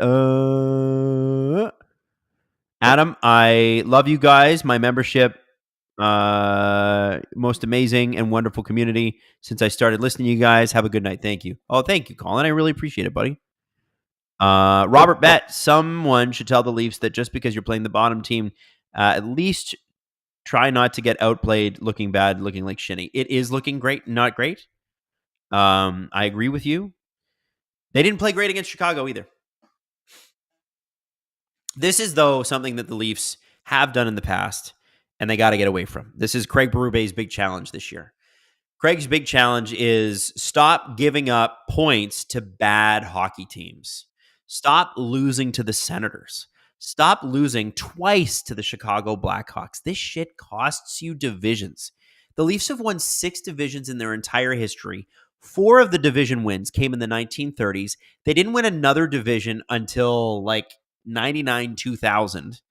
And then the last division they won was the Canadian division during COVID. For reference, the Raptors won more division titles between the years of 2010 and 2019 than the Leafs have won in their entire history. They won 7 divisions, which is crazy. The Toronto Maple Leafs need to start winning the division. Stop finishing second. Stop finishing third. Start winning divisions now. Tampa is retooling, I would say, changing their identity a little bit. No more Stamkos. Maybe not as domineering as they used to be. Boston is struggling a little bit. Florida's still incredible. You got to have somebody that you're competing with. Every division's got a couple of great teams. The Leafs have got to go take this division away from the Florida Panthers. They do.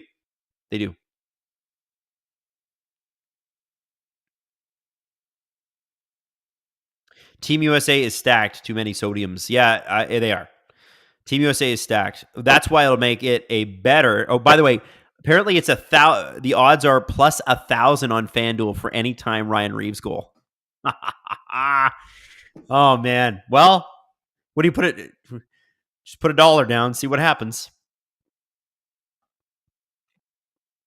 Sedin Magic 15 says, I think Canada's blue liners will get in front of a lot of pucks to help the goalies out too. I agree with that. I think so. William Spurgeon, don't worry, Leaf fans. Predators will find a way to blow the lead. It's just what the Predators love to do. They seem to shoot themselves in the foot a lot of the time. See, here's the thing, William. For them to screw up, the Leafs would actually have to be, pressuring them. And I'm not seeing a lot of that. I'm not seeing a lot of working hard here. Like Stamkos just caught Riley flat-footed there. Not necessarily Riley's fault, but you know what I'm saying? It's like, come on, guys. Let's fire it up here.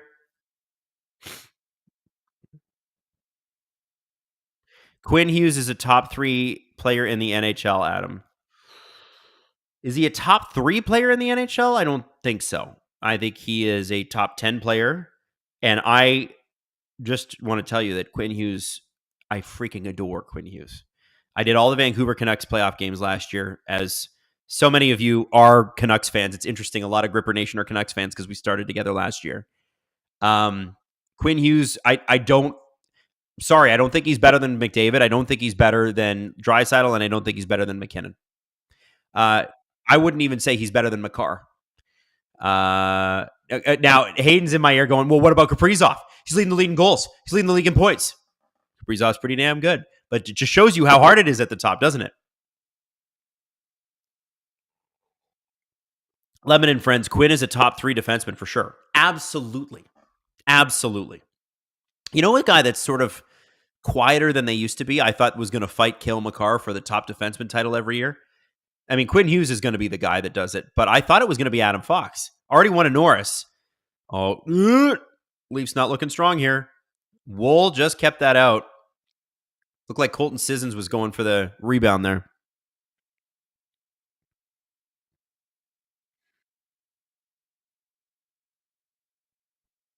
Robert P., best offensive defenseman.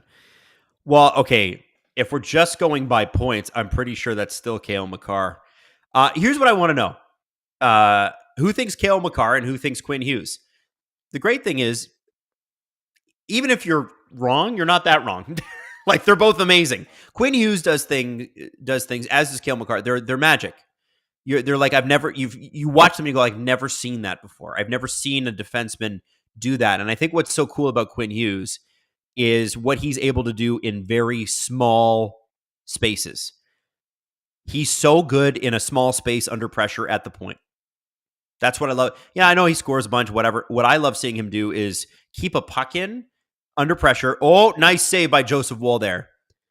And just completely deke the jock strap off a forward trying to pressure him, trying to get out of their defensive zone. I love that guy. Okay, so here we go. Bestie in the league. Makar, Quinn Hughes, somebody else. I'm going to go Makar. Doesn't mean I don't like Quinn Hughes. Here we go. 5:28 left in the second period. Game opening up just a little bit. Nashville had a couple of shots there. They've kind of tailed off in terms of their offensive chances, but it doesn't mean the Leafs have got a bunch going on. They really don't. Gurbankin almost offside there, but he's able to stop up at the blue line. It's Dewar, it's Gurbankin, and somebody... Is that a high stick on Blankenberg? What happened?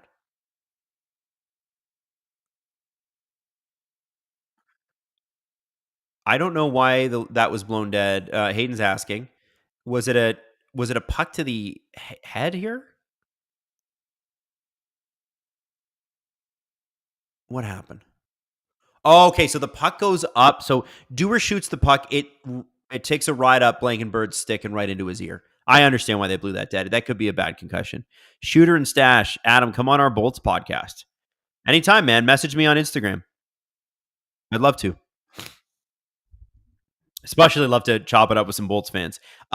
Sabres Homer in me requires to click someone else because of Rasmus Dahlin. You know, Rasmus Dahlin, because he plays for the really questionable Sabres, sometimes good, sometimes not, does not get the credit he deserves. But I don't think there's a lot of people that think that Rasmus Dahlin is overpaid. I think he's pretty good. Robert Bet, is it upsetting to you that Chris Tanev is not on Team Canada, but who they have is great? Well, it would be, here's what would have been upsetting. Upsetting to me would have been, you take Evan Bouchard, you don't take Chris Tanev. Because I think that Evan Bouchard's game would have been, he's so good at offense. Duh. Guy's great. Like, I'm not trying to take away from him. But when I look at Shea Theodore and Alex Pietrangelo, Devon Toews, Cale Makar, those are your top four. Do you need an offense-first defenseman who is, to quote Steve, shocking in the defensive zone? Or do you need a shutdown defenseman?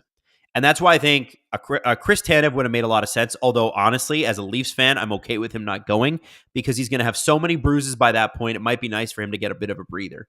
Travis Sanheim going. Travis is really good, man. He's a big part of whatever success Philadelphia will have this year. And again, Philly, not a great team, kind of gets overlooked. Travis Sanheim's great. So, no, I'm not upset. I would have been upset if they'd gone Evan Bouchard and not Tanev. Request AHC Adam's History Corner favorite winter holiday, Saturnalia or Yule, etc.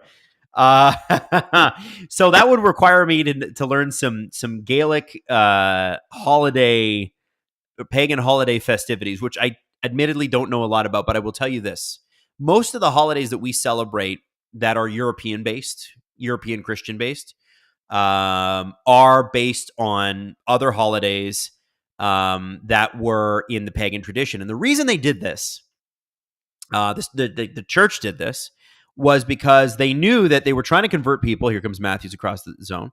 They're trying to convert people to Christianity. And then they would do these things. Well, the king of such and such place converts to Christianity in 600 AD. Cool. And he converts all his people too. And you want to tell me that this king, who converted for political reasons, let's be honest, and 10,000 of his people who have grown up under one religion are just all of a sudden overnight Christian. No. So what the church does, and it's actually pretty smart, is they go, oh, you have a holiday you have a big a festival on Christmas Day, which is Christmas Day, 25th of December. It basically, they just made up a holiday, right? Like, did Jesus die on the cross? Yes, that's what Christians believe. But did it happen December 25th? No, it didn't.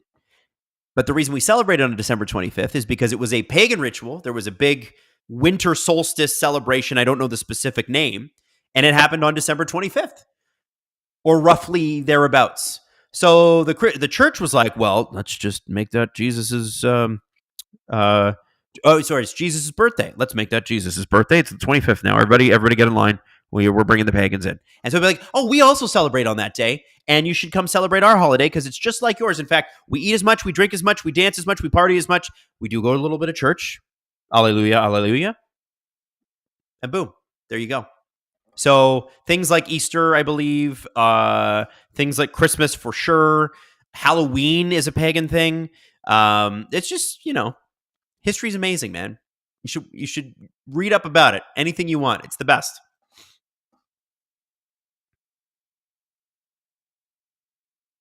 .336 left in the second period, by the way.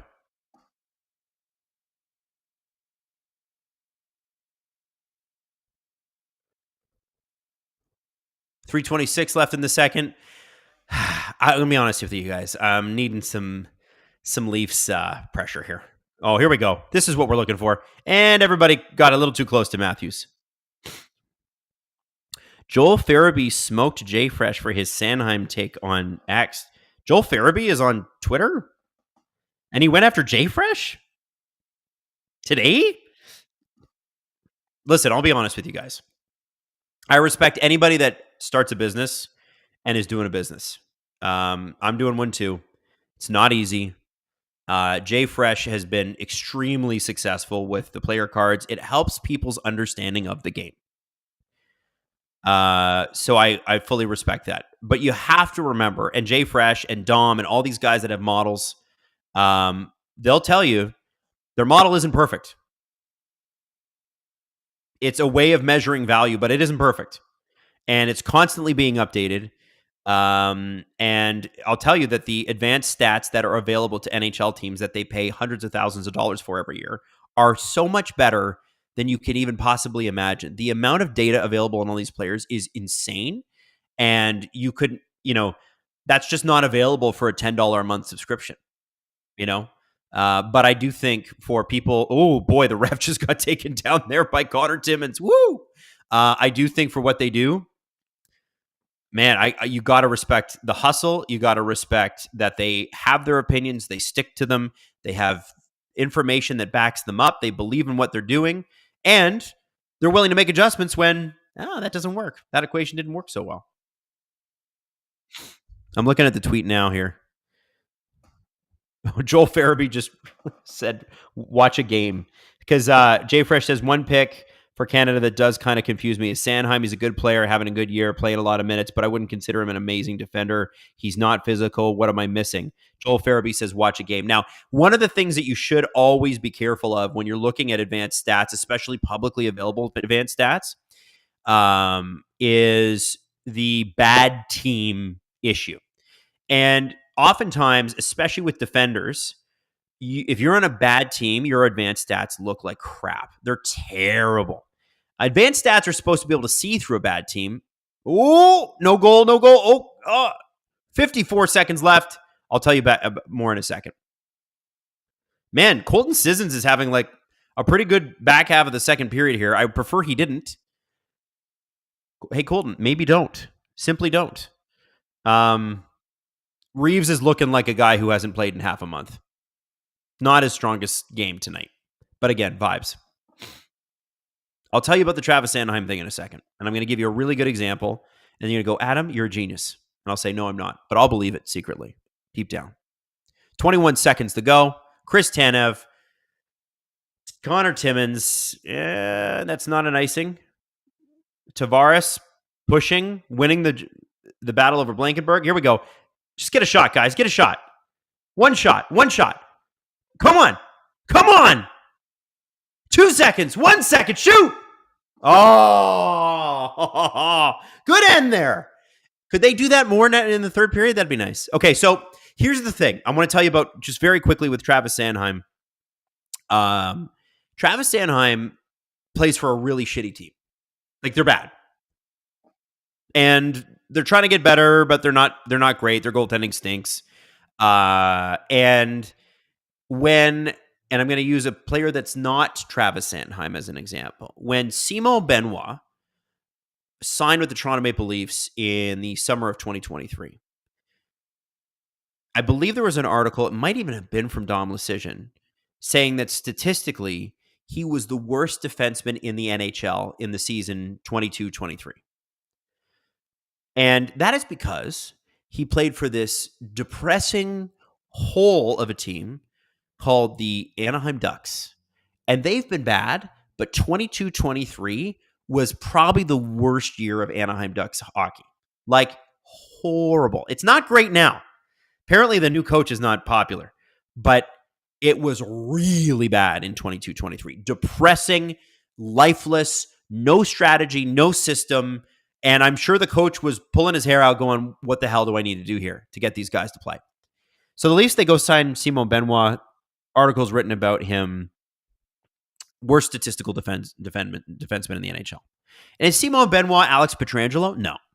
Is he the worst statistical defenseman in the National Hockey League? Clearly not.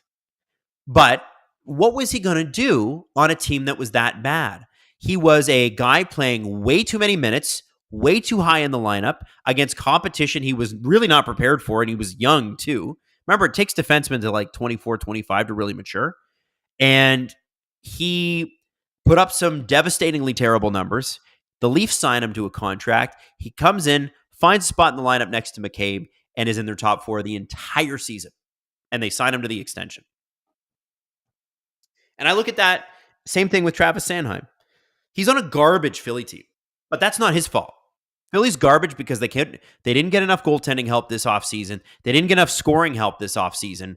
They're a bad hockey team. His numbers are going to skew bad. Now, where these advanced numbers, like these advanced stats, like I said, are supposed to get us is, hey, that's a good player on a bad team. You should go get him. And the really good private stats can tell you that. Sometimes the public stats have a harder time with that. That's been my experience. But, far be it from me to criticize people for these things because, dude, I'm terrible at math. Robert Bett, hey, Berube better put the fear of God into these guys during the intermission. Well, I hope he fires them up. John Gorley, this isn't where I parked my car. Hi, John. River the Net Misser Yearwood. Is that the American flag? Yes, it is. Well, shout out.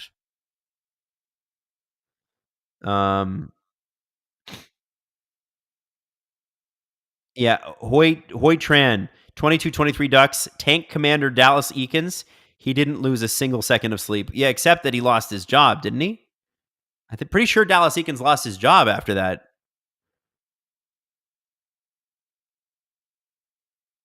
Oh, Jesse Blake. He's in the chat. Jesse, aren't you supposed to be, working, doing reporter stuff? Reporter Jesse Blake? Come on.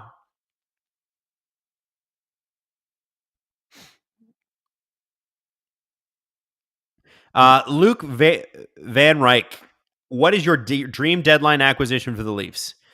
Honestly, Ryan O'Reilly. Has no trade protection. None. Zero. I'd really like to get him. That would be my guy. That's what I'm saying right now. I reserve the right to change my mind. Now, Hayden, what are we going to do for our intermission clip this time? Oh, a nice little Team Canada breakdown. And Steve is not breaking down, but we're breaking down the roster, which, by the way, big shout out to Chris Johnson and all the insiders at TSN, Dregs, and all those guys, because they nailed the roster without getting a quote or a source from anybody inside Team Canada. They had to go outside of the Team Canada cabal and talk to everybody else. I think that's pretty cool, man. I think that's some pretty damn good journalism. Let's have a look. Now, when we talk about the Four Nations rosters, they're coming out today. Yep. We're gonna know what they are. I'm pretty sure TSN has it. Yeah. Canada's already out. We can do Canada. Yeah, we can do Canada. We didn't hide anything. TSN leaked it. They made a graphic. It's up. We can do Canada. Bring it up. All right, so I'll read it out here. First line, Reinhardt, McDavid, Marner. Oh my God. They should put projected in quotes. Second line, Marchand, Crosby, McKinnon, the all Cole Harbour line, basically. Yeah. Third line, Hagel, Point, Mark Stone, the I'm going to take the puck away from you line. Love. And the fourth line is just missiles. Shit. Bennett, Sorelli, Konechny, and Seth Jarvis makes it as the fifth center. That's former Leaf first round pick. Not really. I'm going to cry, Seth Jarvis. Sorta. Now, CJ said it perfectly on Insider Trading yesterday on TSN. Taze, Makar, you don't have to think too much. Theodore, Pietrangelo, you don't have to think too much. They're great pairings. Boy, to St. Louis, they've got to just regret giving up on Pietrangelo. They should have just paid the guy. Why? They have Colton Parayko. Morrissey Also on the team. Morrissey, Parayko, and then, of course, if you've been watching Philadelphia Flyers Twitter a little bit, Travis Sanheim, it was kind of revealed that he was going to make the team as well. As Torts read that out a couple of days ago at practice. In net, Joey Decord did not get his passport in time. It's going to be Bennington, Hill, and Sam Montembeault. So, Heavens to Betsy. Just one thing. The second line, how dare you disrespect Hammond's Plains, Nova Scotia, which is right near where there. Brad Marchand is from. I've been to Hammond's Plains many times, and it's not that far from Yes, Cole it is Harbour. not the Cole Harbour line. Brad Marchand, Hammond's Plains. Okay. Still part of the HRM, the Halifax Regional Municipality. Just everybody know your stuff. I think it's cool that there's an all Nova Scotia line. And I think it's kind of cool that they're a bit older. It's those guys are a bit grizzled, you know? I would like to say about Aiden Hill, who I assume is going to be the starter. I hope he is. His save percentage is only 900, which is meh. It's fine. It's about league average these days. Win, win, loss, loss, win, win, win, win, OT, loss, loss, win, win, loss, win, OT, loss, win, win. That dude wins a shitload. You know you can win a cup with him, and he's going to be playing behind, at least in part, basically his Vegas top pair. I think he'll be okay. I think he'll be okay. I'd rather Joey Decord. I don't love that trio of goalies. Also, I feel like with these tournaments, it's easy to get blinded by the goalies. Worst case, you're playing two guys. And two guys that have won a cup. Yeah, Hill that's true. And Binnington. They both have won cups. That's true. I think it's important. One of them is getting somewhat distant in the past, but it's there. Like the Olympics with Canada. It was Brodeur and Luongo. Brodeur was sort of the starter. Then he was bad. And they went, let's go with Luongo. And then they won the cup with Luongo. The third guy wears a collared shirt. Yeah. Like It's like Ed Belfour when he was with Team Canada. It's like, thanks for being here. and Marc-Andre Fleury and Yeah. like congrats, it's cool and all that, but like I'm not gonna let I saw some people like Sam Montembeault. I'm not gonna let that. It's Binnington and Hill, and maybe that doesn't make you feel great either. There are going to be people that criticize or whatever. I still think it would have been good for Tanev to be on this roster, just the way he's played. But I get Parade. There's nobody there. You're like, no, that they don't belong. The one thing I want to point out to you guys, first off, Patrick Laine scored in his return last night to Montreal. He will be on Team Finland. That was really cool. A What a player. shot. A player who is currently tied for third in the NHL with Kaprizov and Braden Point in goals, Cole Caulfield, will not be on Team USA, it's looking like. That's crazy. That's like Stamkos getting left off 2010. Like he was.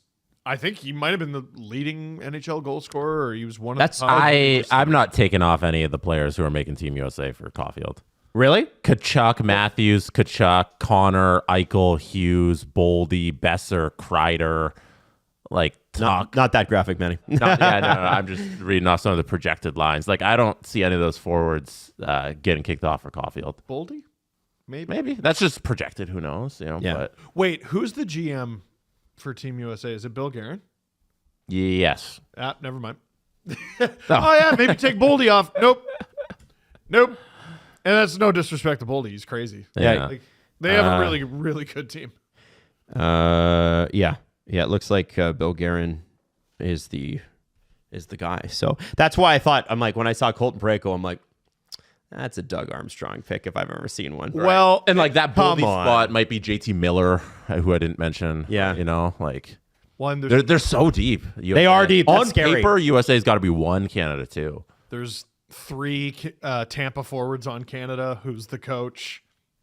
John Cooper. Sure. Yeah, no, this, I mean, Hockey Canada is kind of notorious for this, but like they love their guys. The good news is they're pretty good at hockey. I'm pretty excited for Marner McDavid.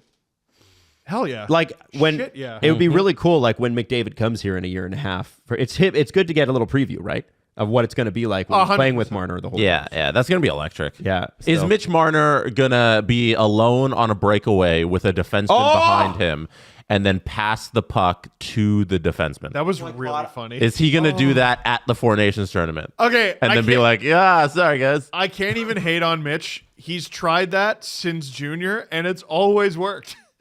Yeah, I can hate on in that That game. was the first time I've seen it not work. I've seen it not work Steve, before. he's got to shoot. Yeah. And the entire section I was in, where people were like, some guy stood up and was like, "God damn it, Mitchell, shoot the fucking puck!" He called him Mitchell? yeah. It was like an angry his uncle. dad? It was not his dad. It was I mean, an angry what is uncle. the list of people who call him Mitchell?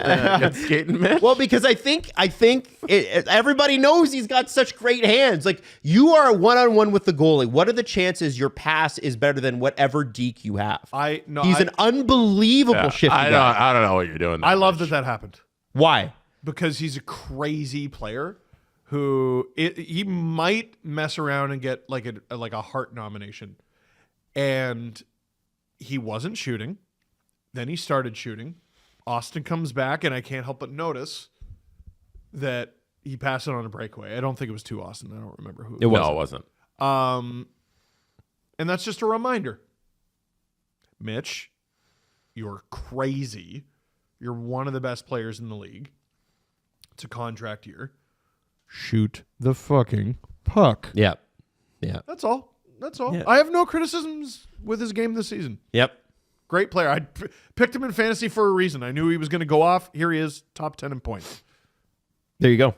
Weird that. So we'll get the full rosters later on today, so that's why you're not going to see like a crazy breakdown. Think of the segment. Did you like it? Did you love it? Gripper Nation. Who is your pick? Justin's got a poll up right now. Who is your pick to win the Four Nations? Give it to me. He's going to send me the results when it's all done. I think it's probably a good time. Do a little check-in about where you're watching from tonight. I'd like to know. Oh, look at this. Felicity Waters upgraded membership to STP VIP ad-free, meaning Felicity will get to watch every episode ad-free. Her subscription. I love that. Puppy Girl says, "Hey, Adam, STPN crew, and Gripper Nation. Hello, Puppy Girl, and welcome." Okay, so here's what I want to know. Where are you guys listening from?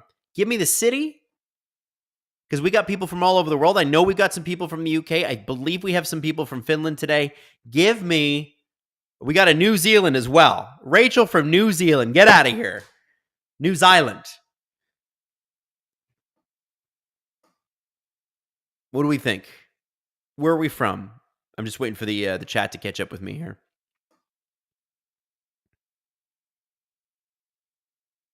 Toledo, Ohio. Kitchener, Ontario. Dundalk, Ontario? I don't think I've heard of it. Cloverdale, BC. Mississippi. Nova Scotia. Dartmouth, Nova Scotia. Nova Scotia. Love it.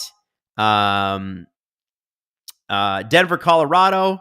Ottawa. Brandon. Is that Florida? Wow, okay. Craig, Colorado. There's a guy named Craig, Colorado. Prague. Hey, Greg from Prague. We had Craig, Colorado, and right under him, Greg Chisholm from Prague. Kingston, Ontario. Hey, we're going to be there this weekend. Come see us. Frontenacs. SDPN. It's going to be fun. I'm like 10 minutes outside of Guelph in the middle of a valley. How is your cell service? I've heard that can be hard. Windsor, Ontario. Evansburg, Alberta. Sydenham, Ontario. Broomfield, Colorado. A lot of Colorado tonight. I like that. Perth, Australia. Cape Breton, Nova Scotia. Gorgeous. You live in God's country. Albuquerque, New Mexico.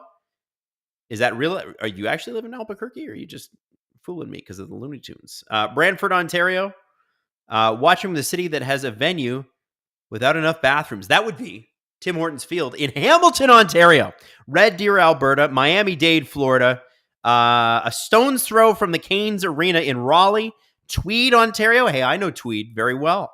Baltimore, Maryland. Leduc, Alberta. Gotta love Leduc. Los Angeles. Littleton, Colorado. Look at this. Tucson. Gravely Diggs is from Tucson. North Oshawa, home of the Generals and former home of Steve Dangle. Hogganville, Kentucky. Really? Damn, look at that. We got a lot of Colorado folks here today. We got a lot of Americans in here. I love that. Ricky's in from northern New Jersey. We got a Montreal, Quebec. We got an Adelaide, Australia. Clinton Township, Michigan. Quebec City. Yeah, Persinen, Finland. I knew there was at least one Finnish listener. Oakville, South Park, Colorado. Yeah, right. No way. Somebody from Karlstad, Sweden. That's pretty cool. Lake Placid, Florida. There's no Lake Placid in Florida, is there? That's just Lake Placid. Lake Placid, Florida. It is. There's a Lake Placid, Florida, near Sylvian Shores. No kidding. Well, I've learned something new today. Late to join, but from Pittsburgh, as per usual. We love Pittsburgh. Close to my heart. Newfoundland, Canada. You're damn straight. Love Newfoundland. Love Newfoundland. This is great. I love checking in because it's a kind of South Park, Colorado is real. I know, but I wasn't sure if they're really from South Park or are they just, shouting out my favorite show. Dildo, Newfoundland. A real place. Riga, Latvia. Also a real place. A very real place.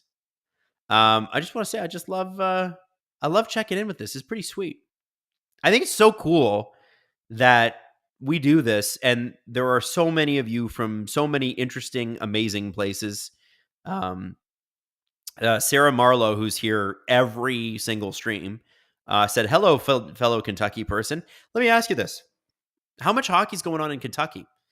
Are you Canadians that are down there? Are you Northern Americans, like Northern, like of the United States and down there, like Kentucky? Tell me, what's the hockey scene in Kentucky like? Cosmo Kramer, I'm tuned in from the Roman Empire. Which part of it? Are you in Britannia, Gaul? Are you along the Rhine, the Danube, Egypt, North Africa? Which is it? Timmins, Ontario, baby. Yeah. Las Vegas. Go Knights, go. VGK Jameson is here like every chat as well. There's certain names. Hayden Matheson. By the way, Hayden Matheson, if you see him in the chat, that's my producer. That's producer Hayden. And he is moving to Barrie. Tristan Mix grew up playing hockey in Kentucky. Well, there you go. We come here for the hockey talk, but we stay for the groin wall. I have balls in my hands. There's a volunteer college club. Oh, that's cool. Ottawa Valley, Boo Knights. All right. Rosa is from El Salvador. Hi, Rosa. All right. Leafs game is about to get back on TV here, and I am going to do a little clap to get started. Played roller hockey in Hopkinsville, Kentucky, where I grew up. We need an Adams History Channel. Oh, you're from the Byzantine side of the empire. So are you Greece or Turkey?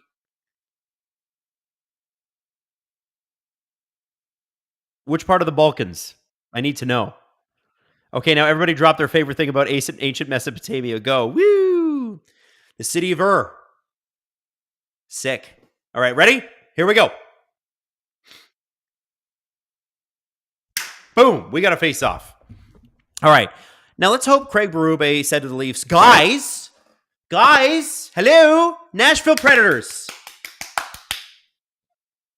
Yes, I get that they're skilled. Go score some goals. That's what I hope Craig did. Canadian Girl 83. We need a producer Hayden emoji. All right, here we go. Riley keeps it deep to Matthews. To Martin, it's in the net. Woo! Big goal. Big freaking goal. Big goal. That was great playing right there. Just perfect positioning. Guys, vintage Matthews Marner. Vintage. Let's freaking go. Amazing. Okay, so Marner creates the turnover. Tries to get it out to, I think it's Holmberg that's up high. Matthews stops it. Riley stops it at the far boards. Boom. Marner, the camera doesn't even catch Marner's. It was Nyes up high. The camera does not even catch Marner up high. Look, watch. This puck is on Marner's stick for about 3 seconds. It's a catch and release, catch and release. That is why Mitch Marner is so freaking special, man. He is so special that way. Nice goal. We're back in this. 1-1, baby. And let's not forget, Nashville's goal was kind of stupid. Maybe we get a Nick Robertson go-ahead goal. Offside call on the Leafs. And by the way, Nick Murphy, thank you. Thank you for dropping 5 subscriptions. Adam H., Irish, Richard Mockler, not Sexy Jar, you already remember. John Wheeler and TB Lightning 08. Gifted a membership by Nick Murphy. You all need to thank Nick in the chat. Okay?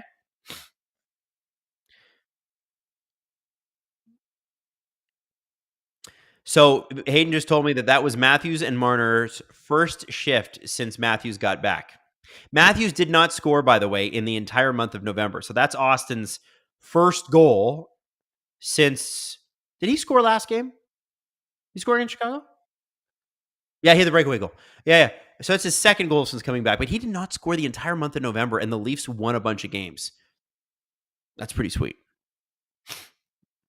Nick Murphy, goal equals 5 gifted subs from me until I am bankrupt. Nick, don't bankrupt yourself. We don't recommend that, but we do appreciate that. Mark Trevin, SLP, says, always stoked when you guys are doing these streams. Well, I'm stoked that you're here, man. We're having a great time. I love doing this. I look forward to this every single week. Were I a younger man, pre-children, I probably would do more of them. But, kind of have to be at home. Be a family guy as well. When I was younger and single, nobody missed me. Long Hong says, quick VIP shout out. Steve progressively losing it at holding space is absolutely worth the price of admission for those who got new memberships. Yeah, guys, actually last week's VIP was pretty sweet. It was a lot of fun to do. I can't wait for you, if you've never checked out our VIP episodes, to check them out. They're so much fun. And today's actually that we recorded, it's going to come out Friday morning. I think it's going to be a good one. It's going to be a real good one. Jesse Blake says, I know Adam hated the linesman kicking Dewar out of the face-off circle with the fake puck trap. Yeah, dude, it's the worst. It's the absolute stinking worst. Emmy says, STP streams are my favorite way to spend an evening. Emmy, I am thrilled to hear that. Thrilled to hear that. Brett Bainbridge. Come on, Adam. What's better, kids or us? Depends on what mood the kid's in. Sometimes they can be saucy pants, even at 5.5. You wouldn't believe the dude. Sometimes you guys are a lot nicer. I'll just put it that way. But most of the time, I'm going to take my kid. I'm not going to lie. She's pretty sweet. She's pretty much the best. It's nice. I don't know if there's any parents watching, but it is really nice when you're like, I do have a nice kid. She's a good kid. She's nice to people. DG Adam, have you played NHL 25 yet? Will Jesse be coming back to do more franchise mode? I don't know. Jesse's in the chat. We should ask Jesse. Jesse, I know you're at the game right now. Are you coming back to do franchise mode? Vendetta, hearing Adam's voice is why I get up in the morning. Okay, that's a little extreme. Chantel wants to know, did Everly like the stash? Big goal by Matthews from Marner. What? I guess we should put them back together, huh? I guess it's working out okay, huh? Big flippin' goal. This is, what's cool about this? We'll watch this back. This is vintage Matthews Marner. This is like Sheldon Keefe era Matthews Marner, because this is somewhat off the rush. And it starts with a turnover. Matthew Nyes play in the body. Mitch Marner in the right spot to pick it up. And look at this. Off the rush. Nice pass between the back legs. And Matthews has to make a really big move around Nyquist there. Watch him pull the puck back, and then he puts it through Saros's. Look at this. Move, boom, scores. Wow. Look at that move. Oh, my God. Gus Nyquist, pick up your jock strap with the ticketing office on your way out, sir. Oh, my God. Nick Murphy donated another 5 gifted subs. Thank you, Nick, because the Leafs scored again. By the way, Philip Wilson, Lank Cheetah, Maple, Jonathan Carton, Dave Howard, and Ryan. You were all gifted subs by Nick Murphy, so you should thank Nick. That was all of that was gross, by the way. And I look at this. Okay, they're showing it again. Oh, Evangelista. Oh, they are not giving Myers a penalty for that. Oh, it's Benoit. It's not even a can opener. Stop. He was going to go down anyway. Get out of here. Come on. Okay, well, the Leafs PK is pretty good. But that was yucky. That's a yucky call.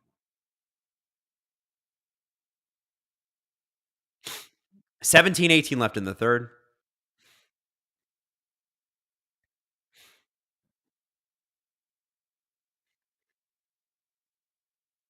DC 21G, my parlay tonight, Marner 1 point, Leafs first to reach 2 goals, match to end in regulation. So DC 21G is looking for this game not to go to OT, and he's going to hit on that parlay. And you know what, DC? We're rooting for you, buddy. Locky 14, Adam, off the top of your head, do you have any idea roughly how many people are in the F1 fantasy group? I'm top 20 and selfishly curious.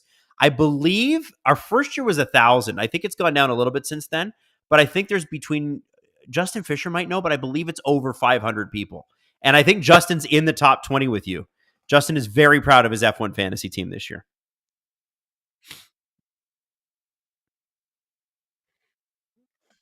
Canadian Girl 83 looking for Nick Robertson. I'm going to text Jesse and tell it.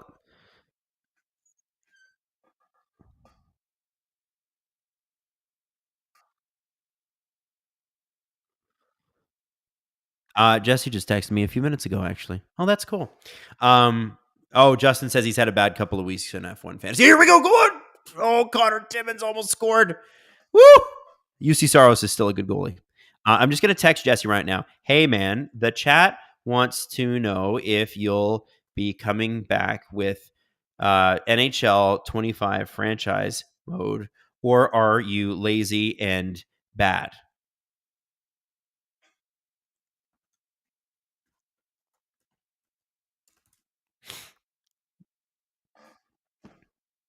Okay, 4-on-4 here.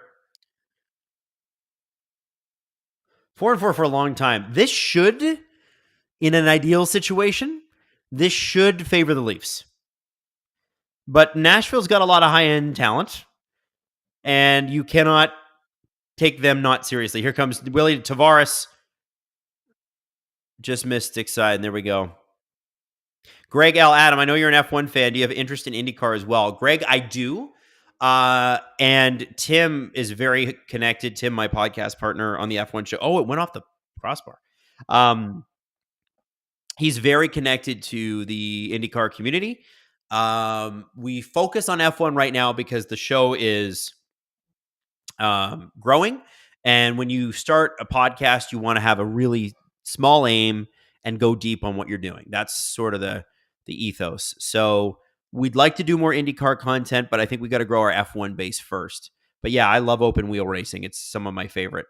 So yeah, I definitely have an interest in IndyCar. Remember too, there's only so much time in a day. So the F1 race finishes and I've just spent 3 hours watching it. And my kid's looking at me like, can we go do something now? I can't just be like, oh, you know what? Sorry, child. I have to go watch an IndyCar race now. So I pay attention to them, but I don't get to watch a lot of them. Greg L., come on down to the Indy 500 sometimes, down to my neck of the woods, man. There is nothing I'd like to see more. I want to see Monaco. I want to see the Indy 500. Oh, Riley. Man, Marner with 3 great setups this period, and I think he just drew a call, and he should. That was an absolute, no question penalty. Marner the takeaways. I can't wait. Oh, yeah, Marchessault is definitely going to the box. I can't wait to see Marner play with McDavid. I think it's going to bring McDavid to Toronto. He's going to sign in Toronto and be like, I did this because of the Four Nations. I need Mitch Marner in my life. Nick Murphy, Adam, just because it should favor the Leafs doesn't mean it will. Leafs like to go against the grain. Yeah, no kidding. Well, look what Marner did. He went and drew a penalty. 8 seconds on the 4-on-3. 4-on-3s are always fun. They're pretty rare. And it's only going to be 8 seconds. But then I believe it turns into a 5-on-3, which is even more fun. Yay. 27 seconds on the 5-on-3. Tavares really working it around the zone there. Could not get in front quite. There's a little slash there by Colton Sissons. They're going to let that go, though. Basically, Nashville could commit murder on the ice right now, and the refs are never going to call it. Oh, a nice goal. Another goal that starts with Mitch Marner. Marner, Nyes across the net. Nylander with one of the easiest goals of his career. Mitch Marner is having an all-star game tonight. He named a Team Canada, and he's like, you know what? I'm going to show you why. That is the vision here from Mitch and from Matthew Nyes is spectacular. Watch Mitch across, down to Nyes across. Oh, yeah. And he gets, the amazing thing is Nyes gets both defensemen. One of them is Will Carrier, and the other is whoever 76 is. I think that's Brady Shea. So Nyes is behind him. Carrier doesn't have him. Boom. Right through Carrier, right to Nylander. Man, whoever it was, the Preds fan, and I forget, you said that that the Preds would give this up. You might be right. Sedin Magic 15, for a team that's so good defensively, Nashville sure takes a lot of stupid penalties. I haven't watched enough Nashville this year. By the way, Nick, thank you for donating the subs. Every time the Leafs have scored tonight, Nick's donated 5 subs. He also donated a bunch of subs earlier when they hadn't scored. So, Nick, thank you. So I want to, what did I want to say? The Preds, I haven't seen enough of to see whether or not they're taking too many penalties. But these are some dumb penalties tonight. No question. Oh, man, I love this. Nice little 3-1 Toronto lead. They're rolling. There's 14 minutes left in the game, so they got to keep rolling. See, this is what I like. I like when the Leafs have enough time left in the game where it's like, oh, no, you better keep playing well. And this is what you don't want, which is a breakaway, which leads to them running the goalie, which is what they did. Nyes is doing the right thing here. You do not let them do that to your goalie. He's got the play. So here's what the NHL players are doing now, too. As soon as the helmet comes off, he's got to go. He can't fight. Zachary Leroux, that's a noted Alan Walsh client, by the way. He was just on Agent Provocateur a few weeks ago for the Preds fans in the audience. Ran Wall a little bit. And Joseph Wall has been in the past injured a lot. Colton Sissons, got to give him credit. Nice little steal. But Leroux getting in on the blue paint, yeah, the Leafs are going to have a problem with that. Good little play by Nylander there, too, to try to at least push him. Hopefully, Wool's okay. Marner also getting in on the Leroux stuff. So it wasn't just Nyes. That was also Mitch Marner. There's a little bit of bite to his game this year. It's nice. And by the way, I think I cut myself off. NHL players right now, the thing to do when you're in a scrum, rip the other guy's helmet off so he's got to leave. Watch. They're doing it all the time. Oh, that's the new rule? Helmets off, guys got to go? Yeah.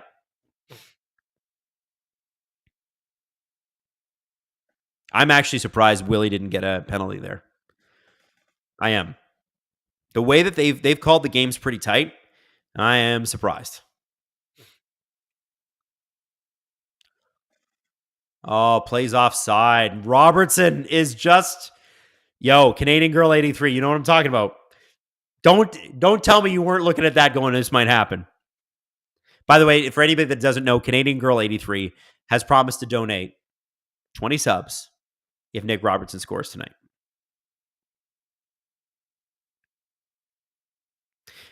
Penalty if you're caught obviously ripping off another player's helmet. Yeah, but what's obvious?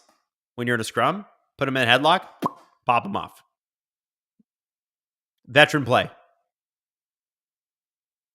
13:40 left, 13 seconds left in the power play.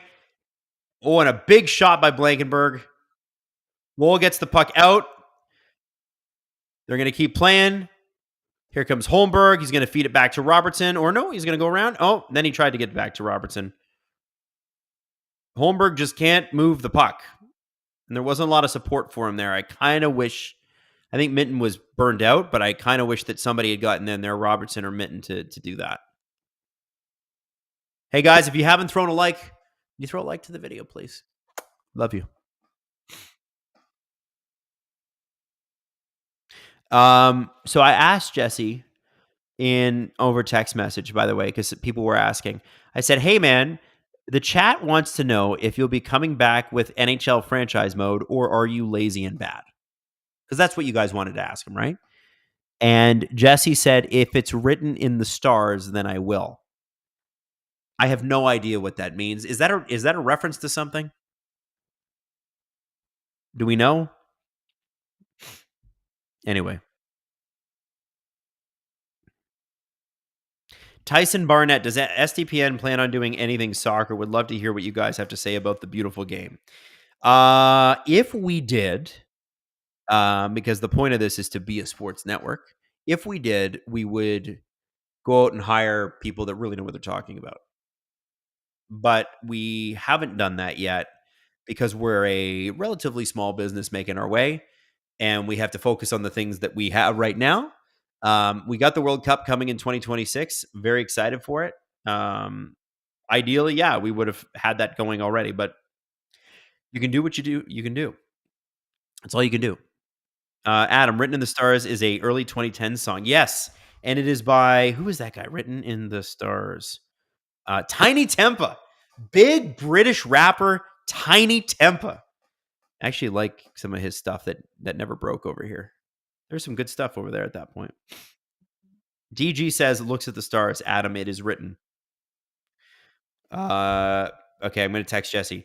Now people are saying you have to be GM of the Stars. So you need to come back.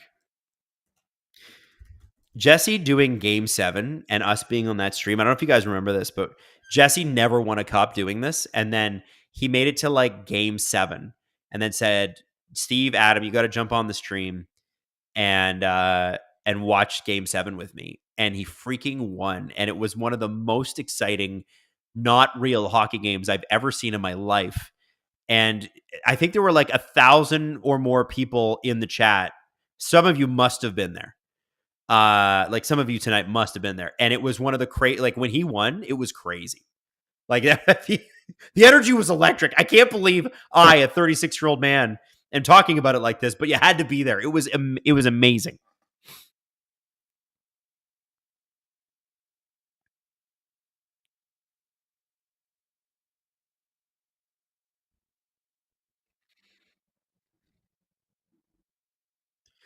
Okay, here comes Steven Lorentz, who's looked really good, man, the last few games. Just really good. Oh, Connor Dewar taken down. Probably no penalty called. Probably should be. Oh, a lot of you were there. A lot of you were there for Jesse's game 7. That was, oh man, what a great memory. That was so much fun. I'm so glad you guys were there. People are saying they missed Jesse and his assistant GM, the pizza box. Well, let's see if we can get him to do it. You know who I'd like to see Jesse re-engineer? The Ducks. I want him to do the Ducks. Like, you always have to pick the worst team, right? The team with the least amount of hope. That's why he kept picking the Sabres. Wow, so many of you were there. That's so cool. Okay.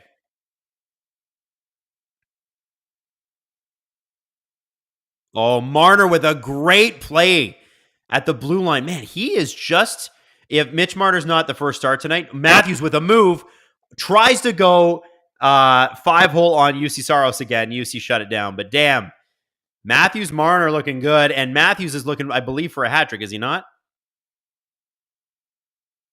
Yeah, I'd like to see a Matthews hat trick. Who wants a Matthews hattie tonight, guys? I'm assuming not the Predators fans in the chat, but everybody else. Woo!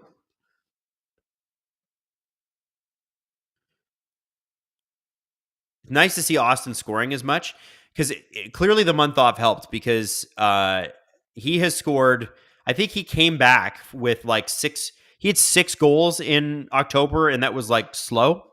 And he's already scored 3 in 2 games or 3 games. That's bonkers. Just bonkers. Oh, they want Jesse to do Pittsburgh. I'm going to text Jesse. Jesse, they want you to do Pittsburgh. Pretend that Kyle Dubas hired you to be GM. There you go.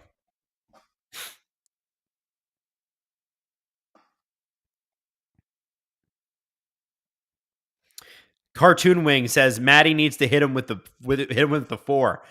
Man, listen, the period is young. 10 minutes ago, the Leafs had 0 goals. Now they got 2 from Matthews already, and 3 total. I could see it. Nylander with another goal too, dude. Nylander's having just a great year. They need all of these guys to be good all at once, and they are. That's exciting. Oh man, that Matthews. They just did the replay of the Matthews move. That was sick. That was so sick. Hayden's got a trivia question.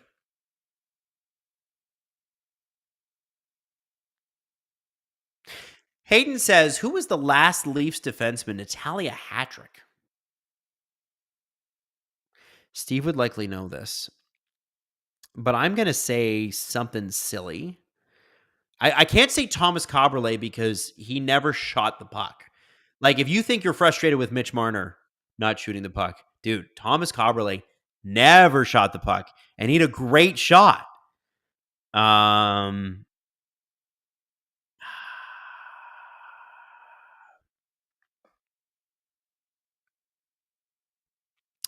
The last Leaf to get a hat trick, it's going to be someone silly. I'm going to say Kenny Johnson. It's not Kenny Johnson. Anybody in the chat? Pavel Kubina, Thomas Caberlet, Zaitsev. Yeah, it might be Zaitsev. That's a good one. Ian Turnbull. People are saying it was Caberlet. Was it Caberlet?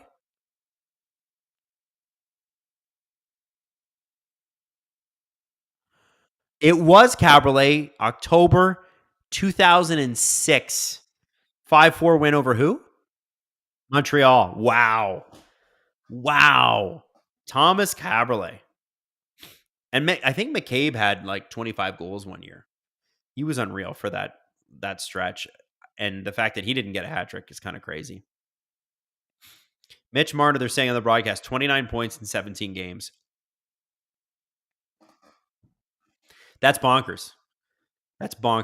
He is first-line Team Canada for a reason, guys. Guy's sick. DG says, I remember that game very vividly. I cannot remember that because there's too much trauma in between then and now. I don't remember much after that lockout in 2004 for about 6-7 years. Not that I wasn't watching. I was watching, but it was just a parade of forgettable players and Matt Sundin and Thomas Caberlet. And, McCabe was there. Tucker was there. Domi was there for the first part of it. Oh, boy. So Smith just went in. Here's what Nashville's trying to do. Smith just cut across, shot, and then took a little bit of a swing at the rebound, even though Joseph Woll clearly had it, and the Leafs are pushing him and shoving him and whatever. What he's trying to do there is draw a penalty. He's trying to get a Leafs defender or one of the Leafs' fourth lines. You got Dewar, you got Gramenkin, and you got Ryan O'Reilly, Ryan Reeves out there. You're trying to get one of those guys to take a swing at you. And you take that punch, and you take that 2 minutes. That gets you back in the game, hopefully. That's a good play. Leafs just didn't go for it, which is nice. I think the Leafs could use a couple more goals, though. J.S. Aubin was the winning goalie in the Kadri hat-trick game. J.S. Aubin was good, man. He had a good run with the Leafs. So did Jaguar.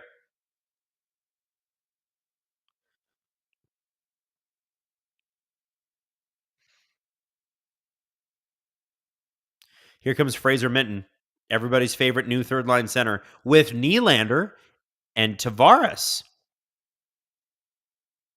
Kel Surprise. I think this is the second shift they've taken together. Do we have something figured out? Is Fraser Minton getting ready to move back into Tavares' basement? We'll find out. He lived there during training camp last year. I think he's got an apartment now. Brennan, do you think O'Reilly wishes he was still on the Leafs? I think he wants to be winning. And I think he did enjoy his time here, but he had identical offers between Nashville and Toronto. Guy doesn't love the spotlight. And also, go to Nashville, tax-free state. So you make more money in Nashville. Adam Friedman, go Leafs go. Shout out Adam. Adam, I believe, is the same student that reached out to me today for an interview. And I'm doing an interview with Adam tomorrow for 96.9 Radio Humber. I used to go to that school.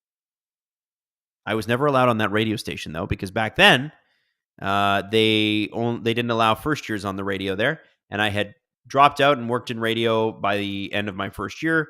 So I never got to be on it. Weird, huh?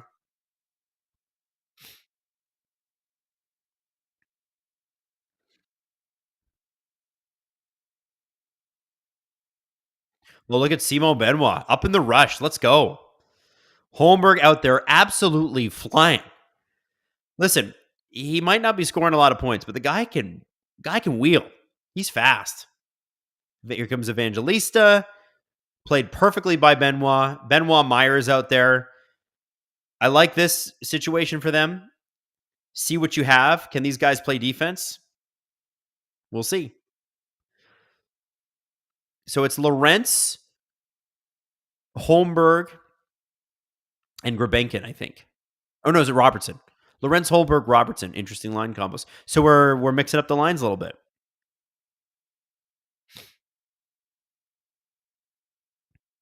Chuck Maloney, the Leafs are playing good hockey tonight. Chuck, I'm going to correct you there. Not to split hairs, but the Leafs are playing good hockey this period. I think they played okay hockey in the first and second. I think they were just okay. Adam, do we trade Robertson for in the package for the 3C? I don't think so. And the reason I say that is I'm not totally sure that there's a big hot trade market for Nick Robertson out there. Oh, big save by Wall. If they replay that, you're going to see how close that was to a goal. If you didn't catch that, holy smokes. He's been sharp tonight, guys. Really, really good. Yeah, I think with Robertson, he needs to score more for him to be an attractive package. And it doesn't mean that he's not valuable to the Leafs. He clearly is. He's in the lineup every night. He needs to get off the cold streak, start scoring some goals. And then at that point, if he starts scoring, why let him go? That's what you need. You need a scoring third-line winger. He could be that. So I just don't see a scenario where he gets traded unless like the relationship breaks down between him and the head coach. He makes $800,000. I don't know, man. Like I'm just not seeing it. Just not seeing it. Oh, what a save by Wall again.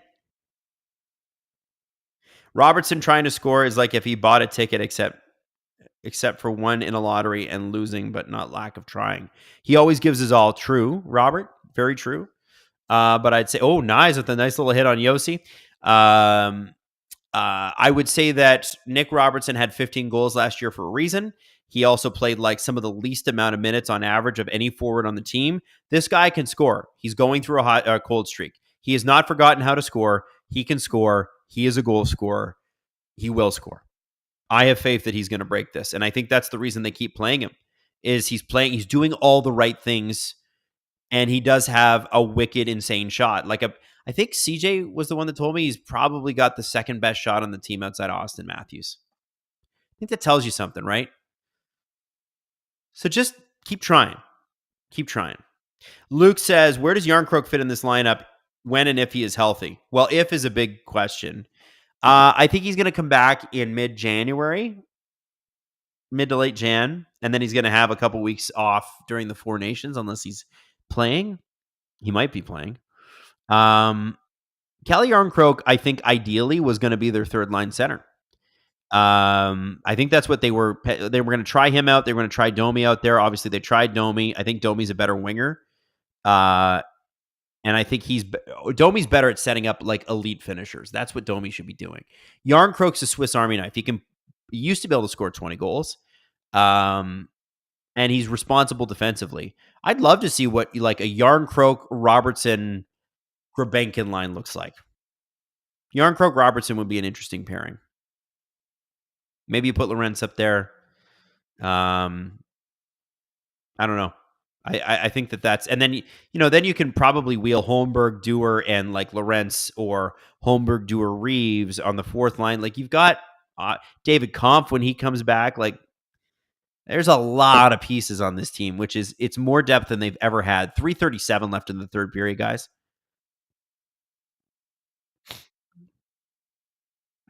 Mason Zickman, Adam, have you watched Skeleton Crew yet? For having no hype, I was pleasantly surprised. It has no hype because the Acolytes stunk. And there's a goal by the Nashville Predators. Ladies and gentlemen, they are back in this game. Jankowski with a big goal. That's not what you don't. It's not what you want. It's not what you want. Now, also, we have a man in the chat who is going for, he had Marner to get 2 points, Leafs to score something, and not go to overtime. You can't let this go to overtime. What happened here? Okay. So just good ozone pressure by the Preds. And isn't it funny, eh? It doesn't come from one of the big guys. It's Mark Jankowski. It's the Evangelista Svechkov Jankowski line. Man, good for them. I think the Leafs, though, have got to let's like lock it down. Let's lock it down.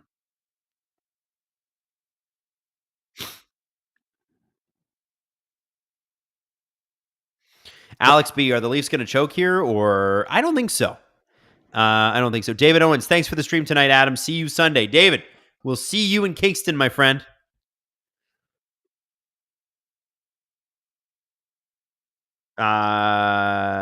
There's a girl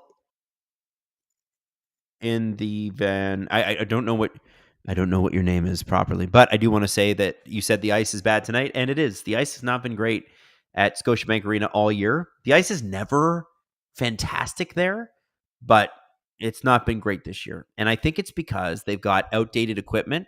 The ice crew there are top notch. I've actually interviewed them and talked to them, and they showed me about their process and everything. But I think that they have challenges with this arena because it was built for basketball and basketball alone, and at the last second they had to retrofit it. And I think that eventually MLSE, who is doing a ton of renovations to the concourse area, will probably put in a better ice system.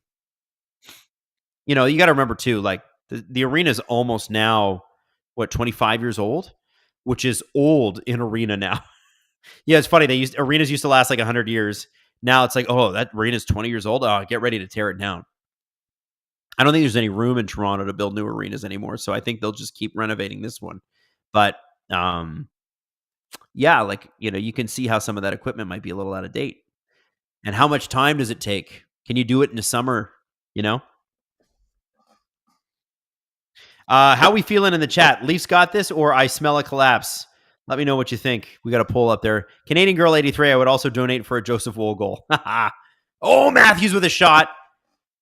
Listen, we're all rooting for Matty to get the hat trick. Here's what I don't want to happen. If Nashville pulls the goalie here, and they will in the next 30 seconds once they get possession and get into the Leaf zone, I don't want the Leafs to go out of their way to try to find Austin Matthews. Just get the goal and put the game away, okay? He'll have other chances at a hat trick. Don't throw the game away just so you can get a cool stat. Like Matthews scored 69 goals last year. He can score goals. We get it. He can get hat tricks. We get it. Win the game. Woll keeping it out there. Nyquist was right in there. If he was stronger than Woll, that puck's in the net.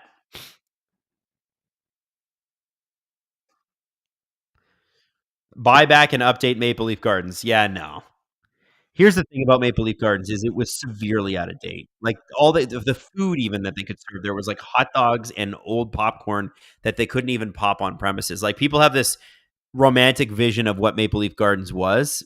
And listen, it was a classic barn, but there's a reason you call it a barn. It was not up to date, didn't have box seating. It was great for the 1930s when it was built. It's out of date. And then they turned it into a grocery store as well. And a hockey arena upstairs. So the cost would be insane. Paulie is a dog. Does Matthews still have a shot at the Rocket? Kaprizov's got 16. Matthews has 9, I think, now. Is it 9 goals he's up to? Okay, maybe 8 goals. So it's not impossible. But Hayden, our producer, is a Wylde fan, and he would tell you it's impossible. he would want you to believe it's impossible. The most goals I think in the league right now is 18. Marner's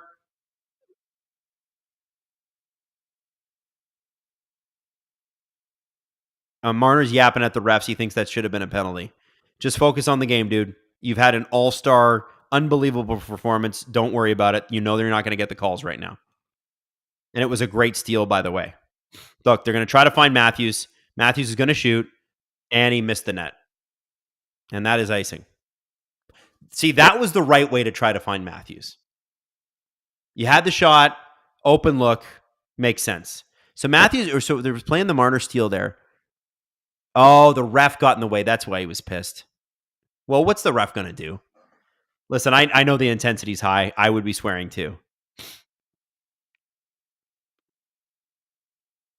Nylander has 16 goals now. Wow. Well, maybe Nylander does the Rocket. I think Matthews can catch them both. I think it's totally possible. It's early in the year. If Matthews got the Rocket after missing like a month, you got to get heart votes for that too, I think. Okay, 38.9 seconds left in the third. I'm going to clap for this just in case you're not aligned with me. The Predators have called a timeout because they're smelly and bad. But they're smelly and bad. Brett Bainbridge, what's the ref going to do? Get the F out of the way. Where's he going to go, Brett? There's nowhere for him to go. The play is happening too fast. Listen, far be it from me to defend a referee. Truly. You know how I feel.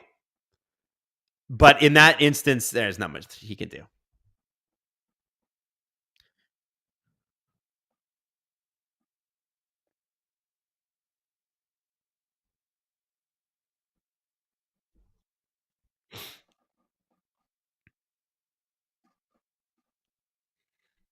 Okay, so Wool's getting his equipment fixed. This is a nice little break for the Leafs, too.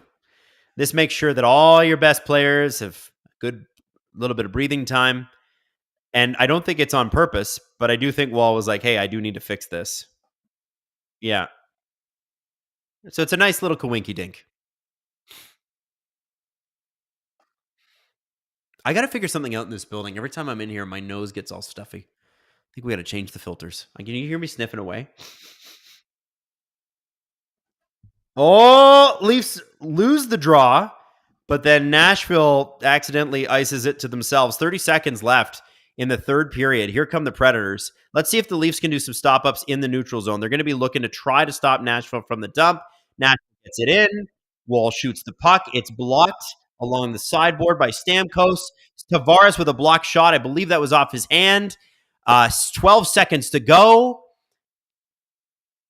Marchessault at the point, trying to find an open lane, broken up by Tanev, down the ice. Here it goes. Tavares going for it, and he scores.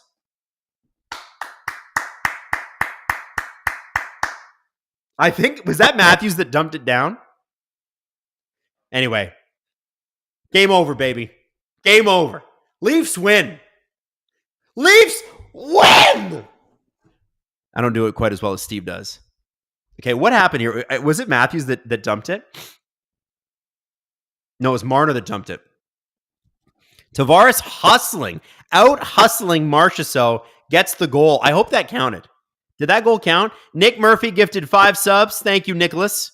Everybody make sure you thank Nick Murphy. That's a big, big, big win for your Toronto Maple Leafs. They're beating the teams that they should.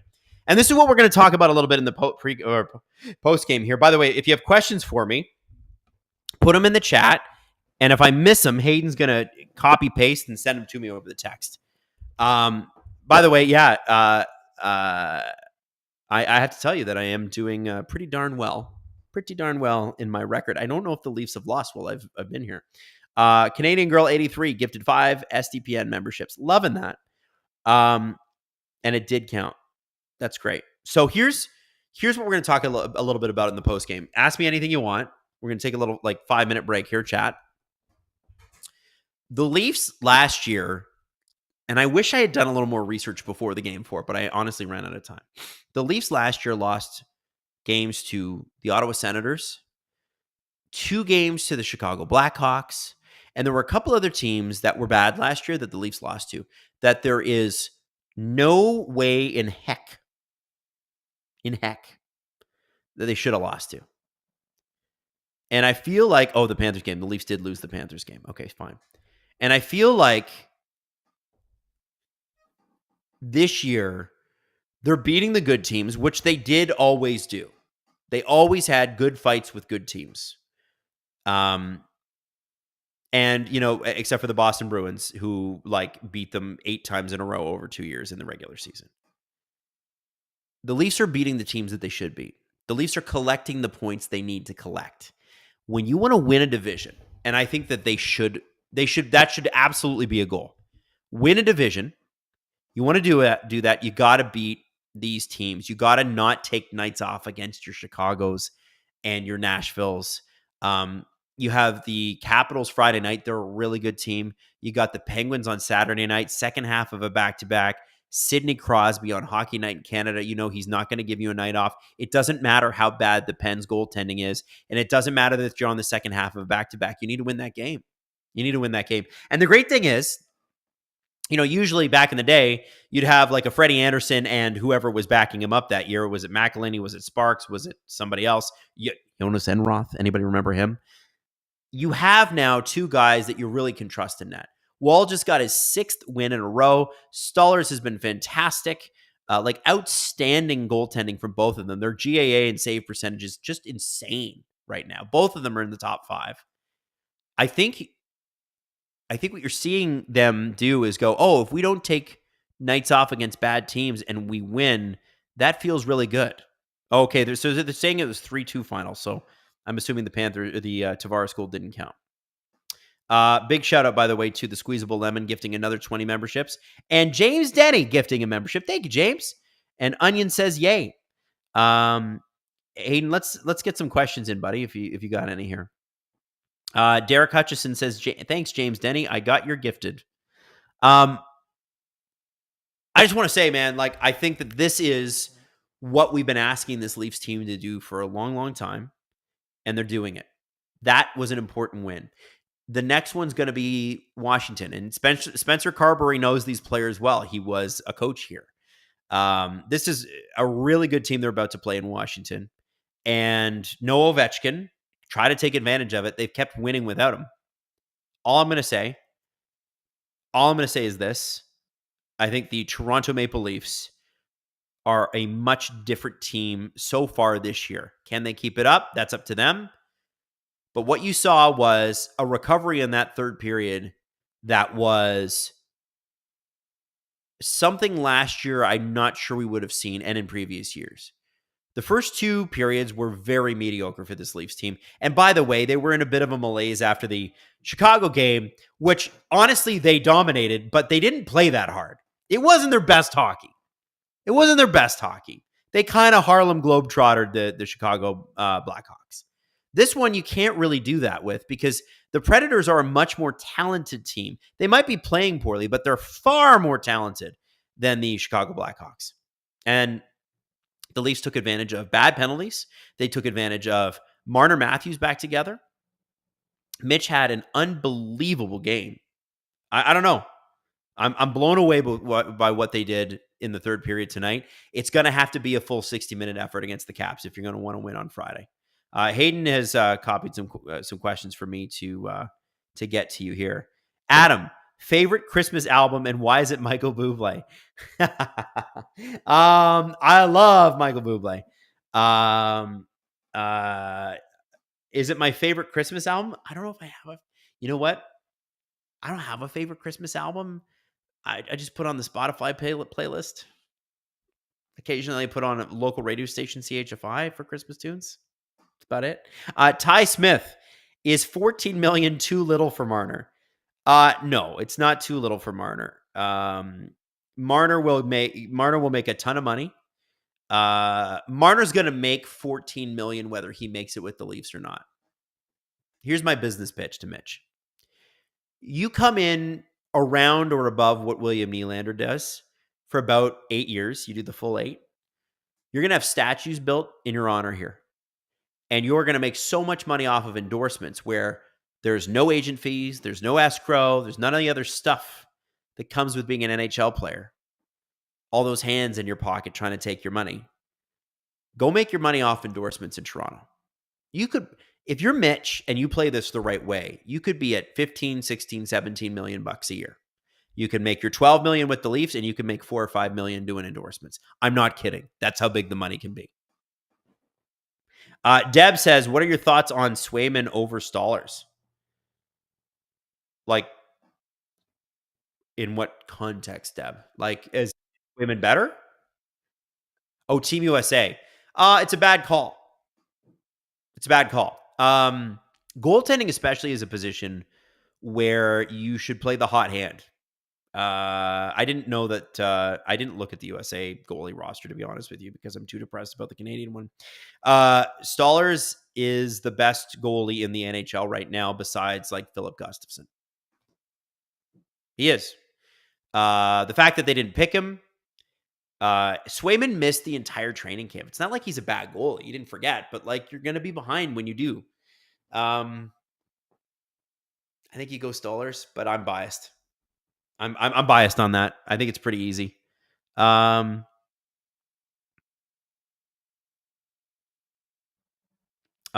says I think 10 million for Mitch was more appropriate. It's not. Mitch is unquestionably one of the best players in the league. Obviously, you need to see what he does come playoff time. I know that. But with the salary cap due to jump 10 to 15 million over the next 2 years, you're going to have to get comfortable with guys making 14, 15 million. And also, it really doesn't affect us all.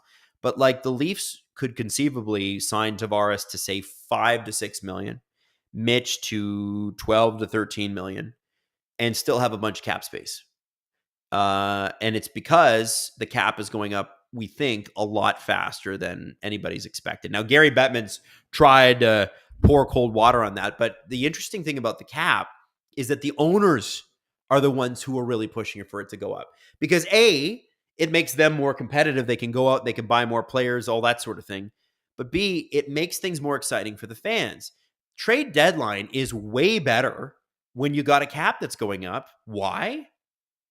Because nobody's afraid to take on salary. You get bad teams that are willing to take a draft pick or two to take on some salary. You get good teams that are willing to take on bigger players, better players, entertain bigger deals, and maybe even ones with more term because the cap's going up. And it used to be like the in-hip thing to have a long-term deal if you're a player, right? When the cap was stuck at 82.5 million bucks, everybody was like, or 81 or 80 million or whatever it was, 79.5. Everybody wanted the long-term deal because the cap wasn't going up anytime soon. Well, now it is. So if you got that eight-year term, your deal all of a sudden becomes a deal for the team. You become like a really valuable asset. Look at Ryan O'Reilly. I brought him up. Somebody talked about him in the and they said, what's your ideal deadline acquisition? And it's Ryan O'Reilly. Guy's making what, 4.75 million? He is the top line center with the Nashville Predators, who admittedly aren't great right now, but he would come here and he'd be your 3C. And this is a former Conn Smythe winner. This is a guy who's an absolute monster in the playoffs. I think he had, how many points did he have? He was almost a point a game with the Leafs in the playoffs. I remember that. And so he's a clutch guy, right? $4.75 million this year and next, because it's only a 3-year deal he signed for a guy like that at the end of his prime. He's 33 now, 35 probably when his contract is up. Still going to be a serviceable, very good player, but you don't need him to play like 25 minutes a night. You need him to play 15. And that $4 million cap hit would be absolutely bonkers in a $100 to a $105 million cap range, which is what we're headed towards, guys. It might be 110. So I don't know. That's what I think. Let's take a few more here. Is Marner worth more than Rantanen? I think the way you look at that is, what are they worth to their team? And Steve did it perfectly. Batman on both of these teams is Matthews and McKinnon. Robin is Marner and Rantanen. So what's Robin worth? Is one worth more than the other? I think that's the wrong question. I think the right question is, what are they worth to the team they're playing on? And I think Marner wants to be here. And I think the Leafs want to keep him here. I think they want to see what he's going to do in the playoffs. That's my bet. So you know what, guys? I love you all. I'm going to leave you for now. But I will be back next week. I can't even remember what game we're streaming next week. Hayden, do you know? What game are we doing next week? Hold on. Don't look this one up. Oh, the New Jersey game next week. So, guys, I'm going to see you on Tuesday. I will see you next Tuesday. So that's a 7 o'clock game. Leafs Devils next Tuesday, December the 10th. Can you believe it? It's going to be so much fun. We're going to have a blast. So I love you all. I'll see you in less than a week. It was so much fun hanging out with you tonight. Thank you so much for joining. Love you, Gripper Nation. I'll see you next week.